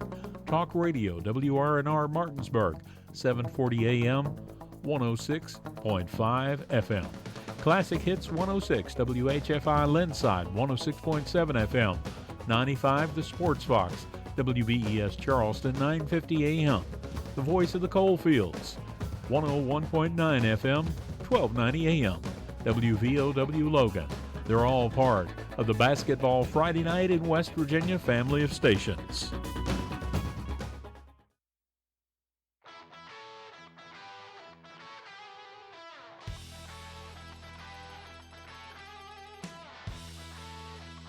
This is high school basketball's home for the Mountain State. Basketball Friday Night in West Virginia on the Fast Break Sports Network. Now, back to your hosts, Bill Cornwell, Joe Linville, and Ryan Epling. 11:37 on this Basketball Friday Night in West Virginia. Ryan Epling, Bill Cornwell, Joe Linville with you. We will talk with our resident referee, Bo Anderson, in just a moment. We'll have cause time as well. We'll have our poll question, and we will talk with we'll do that too. Hold on. I know. Hold on. Okay. I just didn't want you to forget. Marcus is over banging them out. We'll have Jeff Arvin, assistant coach of Greater Beckley Christian Boys. They have the MLK Classic this week. And But first, we will go over to the score desk to our own Marcus Constantino, who has this week's power ratings. Thanks, Ryan. Trying to be as quick as I can here, starting with boys AAA basketballnight.com power ratings. University Hawks sticking around at number 1. They're 9-3. Morgantown stays at number 2. Cabell Midland is still undefeated at number 3. A new appearance here. The Martinsburg Bulldogs have now played 2 WVSSAC schools, so they're in the power ratings. Starting out at number 4, the George Washington Patriots drop 1 spot to number 5. Down to boys AA. The Shady Spring Tigers are new at number 1. The Tigers are still 9-0 undefeated. Chapmanville drops 1 spot to number 2. North Marion hanging in at number 3. Robert C. Byrd up 1 to number 4. The Polka Dots drop 1 to number 5. In boys single A, Williamstown Yellow Jackets hanging in at number 1. They're 10-0. Pendleton County up 1 to number 2, while Greenbrier West drops a spot to number 3. Wheeling Central Catholic up 1 spot to number 4, while the Parkersburg Catholic Crusaders are up 2 spots to round out the top 5. Now on to the girls basketballnight.com power ratings. The Greenbrier East Spartans are still at the top spot, 9-1 record. Cabell Midland at number 2. Parkersburg Big Reds are 9-5 at number 3. George Washington is 7-3, up 1 to number 4, while Wheeling Park drops a spot to number 5. In girls AA, the North Marion Huskies are 11-0 at number 1. Frankfort is number 2 at 11-1. Winfield Wayne Pioneers are at 3-4, while the Fairmont Senior Polar Bears are up 1 to number 5. And finally, in the girls single A basketballnight.com power ratings, St. Joe hanging in at number 1. Parkersburg Catholic number 2. Pocahontas County up 2 spots to number 3, while Summers County and Gilmer County drop down to 4 and 5. That's your basketballnight.com power ratings. We'll have all this up on the website soon at basketballnight.com. Thanks so much, Marcus. And as always, if you want scores, go to basketballnight.com. Go to @hoops_roundup on Twitter. And I want to give a quick assist to our guys in the back who are getting ready to make this graphic. Justin Arvin is the assistant coach for Greater Beckley Christian, who is going to join us in just a second. It'll be Justin Arvin. We'll also talk with Bo Anderson and Rick Kozlowski. We'll have a break too in a minute. But first, let's go to the phone lines. Jeff Arvin, again, assistant coach for the Greater Beckley Christian boys team. And Justin, your basketball club, first off, welcome to Basketball Friday Night in West Virginia. I apologize about the name problem. We were a little bit busy tonight. It happens. I apologize. We're trying to do our best with it. But tell me a little bit about how things are going this season for the Crusaders. Well, first off, I like the name Jeff, so maybe that'll work. But our season's been going pretty well so far. We played a pretty tough schedule, 7-3 at this point. Our losses come, of course, to University up in Morgantown and the defending Virginia state champions in Division III, Life Christian. And then the other loss was to Woodrow Wilson last Friday night here. 2 of those were pretty good games. University, something we didn't walk in there prepared as a coaching staff or a team for. Would like another chance. But, so we've played a really tough schedule, and we believe that's going to prepare us going down the stretch run here. We're playing 4 games in 5 days starting tonight, so starting to get into the meat of it. Yeah, tonight your team goes on the road, goes to Welch, and beats Mount View, 65-46 the final in that one. And then, again, quick turnaround tomorrow afternoon, a home game, Trinity Christian making the journey down from Morgantown. Yeah, like I said, we've got 4 in 5 days here, and kids are excited to get going. The only issue we've got is can't stay healthy. We're dealing with some flu illnesses, and our starting point guard and leading scorer Elijah Edwards was out tonight, and he actually has mononucleosis, and he's had it for the last 2 weeks and just verified it. But he'll be back soon, and so we're dropping like flies at a few positions here, but hopefully get healthy here soon. Justin, we want to talk a little bit about your tournament, your event coming up. Of course, Monday's Martin Luther King Day, You're having an MLK Junior Classic, and I'm going to go through the schedule, then just let you kind of just give some overall comments about the tournament. You got a 9:30 a.m. game, Greater Beckley Christian JV against Oak Hill JV. 11:15 a.m. Oak Hill and Trinity Christian. 1 o'clock Mercer Christian and Richwood. 2:45 Beth Haven and Combine. I think it's a girls' game. 4:30 boys' game, Beckley Prep and Combine. At 6:15 Greater Beckley Christian, Webster County, and then 8 o'clock Greenbrier East and Wyoming East. And you got a real variety of teams, real variety of levels of basketball there with your tournament, your event. Yes, sir. That is actually a boys' game. Combine brings a white and a blue team. So Beth Haven will be playing Combine white, and then Beckley Prep IJN will be playing Combine blue. And we do have a variety of levels of basketball there, really good talent throughout the day. Tons of college offers going to be on the floor at our gym on Monday. And it was a good event last year. This is the second annual MLK Junior Classic that we've held, and plan to keep having it. Went really well. All the games, most of the games after the JV contest at 9:30 will be on video productions online. It can be viewed that way. So we're excited about it.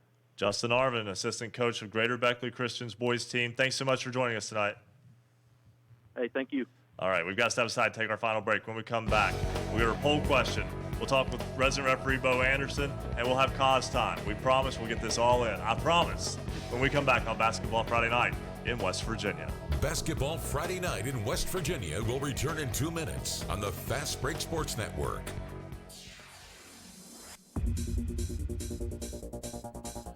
For scores online, all of them in West Virginia, visit basketballnight.com. Shout out to some of our latest Twitter followers just a few moments ago. Gavin Pavant, Becca, Brandy Brown, earlier tonight, K-Tom, Steve Keenan, Joe Chrislop, Amber, Scott Skyhawks, Kay, Garage Golf, and many more. Thank you for joining us on Twitter. Also, we want to thank all of our radio stations. We'll mention the rest of them that we didn't finish in the last break. Classic Hits 106, WHFI Linside 106.7 FM, 95 The Sports Fox, WBES Charleston, 950 AM. Light Rock 93R, WRRR St. Mary's, 93.9 FM. The Ticket, 102.3 FM, WMTD in Hinton. The greatest oldies of all time, 98.5 FM, 101.5 FM, WQAZLP, Edmund Beckley. Tune for You, Yap Radio, 101.7 FM, WYAPLP Clay, 104.5 FM, WASPLP Huntington, 101.1 FM, WVWPLP Wayne, 90.7 FM, WFGH Fort Gay.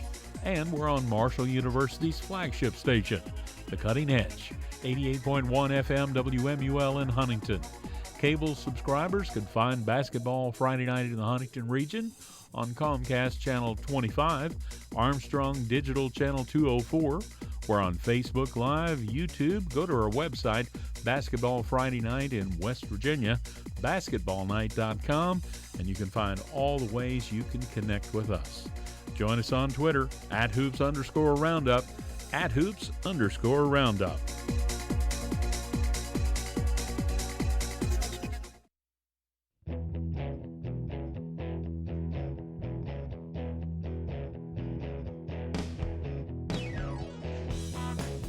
Celebrating high school basketball around the Mountain State. You're listening to Basketball Friday Night in West Virginia on the Fast Break Sports Network. Now, back to your hosts, Bill Cornwell, Joe Linville, and Ryan Epling. 11:47 on this Basketball Friday Night in West Virginia. Still a whole lot to get to. We are desperately running out of time. Quick. So let's go over to the sports desk for our poll question. Here is Landon Mitchell. Yes. Last week's question was, should schools within the same section be required to play each other in the regular season? 72% of you said yes, while 28% of you said no. This week's question is, should West Virginia that's a hard word to say. Should West Virginia legislation look at a bill to protect sports officials? Go to basketballnight.com and cast your vote. Thank you very much, Landon. And that comes from this real fast, Bill. Reason we asked that is the Kentucky General Assembly is looking at that. Intimidation of a sports official will become a crime, a Class A misdemeanor, punishable by up to a year in jail. That is the Kentucky proposal. It's a lot of the reason is they're losing a lot of officials. Butch Cope, who's kind of the boss of the KHSAA, says they lose 100 and 150 officials a year in all sports because of the intimidation and just abuse that officials take. Yeah, and so they would like to see a little bit of legal backing for the sports officials. All right, well, let's bring Bo in and let's harass him for a little while here on Basketball Friday Night from West Virginia. Our resident referee, Bo Anderson, joins us here on the program. And well, it's been nice talking to Bo. Yep. All right, Bo, last week you left us with a cliffhanger. You asked us what happened if Team A was shooting a free throw and there was a lane violation and the free throw was an air ball and landed out of bounds. And did you tell us who the lane violation was on? I believe you said it was on B, correct? Bo? I think our... All right, we will get to Bo in a moment. Bo is speechless with that question. I'm going to act like we stumped Bo, but instead, like we're fixing a call issue right on the fly here. Let's talk a little bit while we're waiting to get them back. Let's talk a little bit more about this issue in Kentucky. I like the idea. I really do. And the legislation here. This is something they actually give a definition to what is who's covered. It's a referee, an umpire, a linesman, but it also goes into like your coaches and your athletic directors. So let's try Bo again here. And Bo Anderson with us on Basketball Friday Night in West Virginia. Do you hear me, Bo? I do now. Okay. All right. We are very tight on time. I'm so sorry. I'm so sorry. Real quick, to answer your question from last week, I believe you just have a lane violation and reshoot the free throw, correct? Incorrect. Okay. If A1 shoots a free throw and B1 violates, A1 still has a responsibility to finish the free throw and hit the rim. So therefore, you have a double violation. And if it was the last shot to be taken, it would go with the alternating possession arrow. Lane spaces, first one to violate counts. So if B violates and then A steps in, B's the only one that counts. But free throw shooter and anybody behind the foul line extended and a three-point line must also still obey the lane violation, and they're not allowed to cross till the ball hits the rim. All right. Well, we'll have to readjust the fan manual for that because that doesn't that's not covered in that. But again, Bo, we're very tight on time. But briefly here, within a minute or so, anything that you see over the past week that caught your attention? No, not really. I mean, we've had a long week, but nothing really crazy. So I'll give you another quiz to put you on for next week. I like this. We have A1 gets fouled with 2 or 3 seconds to go in the game. No 1-and-1. They take the ball out of bounds, put it in play, shoot a shot, miss it, and then it's tied up. So we're going to overtime. And they throw the jump ball up for the overtime. And after the ball is tapped, then they realize A1 should have shot a 1-and-1 when they got fouled at the end of the regulation. What do you have? Oh, my. Yes, let's ponder on that one, yeah. You're going to have someone who's very upset. That's what fans charging the floor. But Bo, we always appreciate you hanging in with us. And again, you didn't have to wait half as long this time as Chris and Chris and Luke did. But I heard I wasn't the power man tonight. I understand that. I've been listening for quite a while. I'm still on the road, come back to my game. So I heard that Chris got the power award tonight, and then a couple other guys, so I feel good about myself. There you go. Yeah, and then we went to you and cut you off inadvertently. That's just how things go. Bo, thanks so much, though. Thanks, We'll Bo. ponder this for next week. All right, I'll get back to you guys next Friday. Thank you. All right, thanks so much. That's our resident referee, Bo Anderson. I think you go back and you shoot the 1-1. Yeah, but I would think you would. you That- continue that's a- the overtime that's now a because you've correctable- already started the overtime. I think it's a correctable error.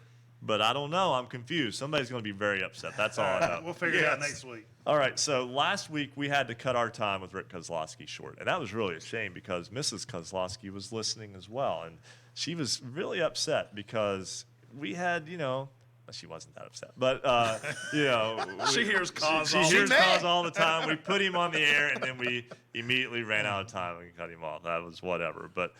We got 2 minutes now. Yeah, I just shaved a minute off of his time right here. We now go to our good friend in the Eastern Panhandle of West Virginia from the Martinsburg Journal, Rick Kozlowski, joining us. It's been a hard day's night, and I've been working like a dog. It's Koz time on Basketball Friday night in West Virginia. And it has been a hard day tonight.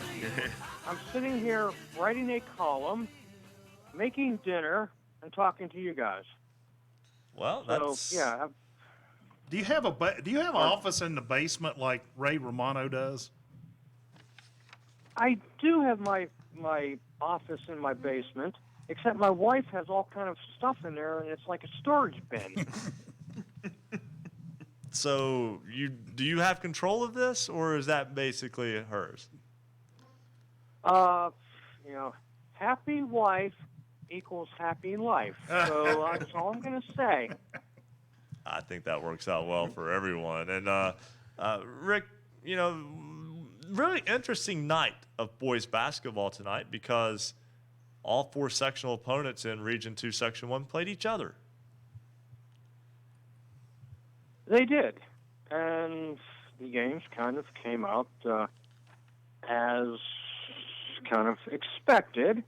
Right now, when you look at things, Martinsburg is the lead dog. And I say dog, and my dog barks. How about that? That's timing. Yeah, very good. I need to give her a treat or something. Hedgesville appears to be number 2. They play number 3 Musselman, beat Musselman.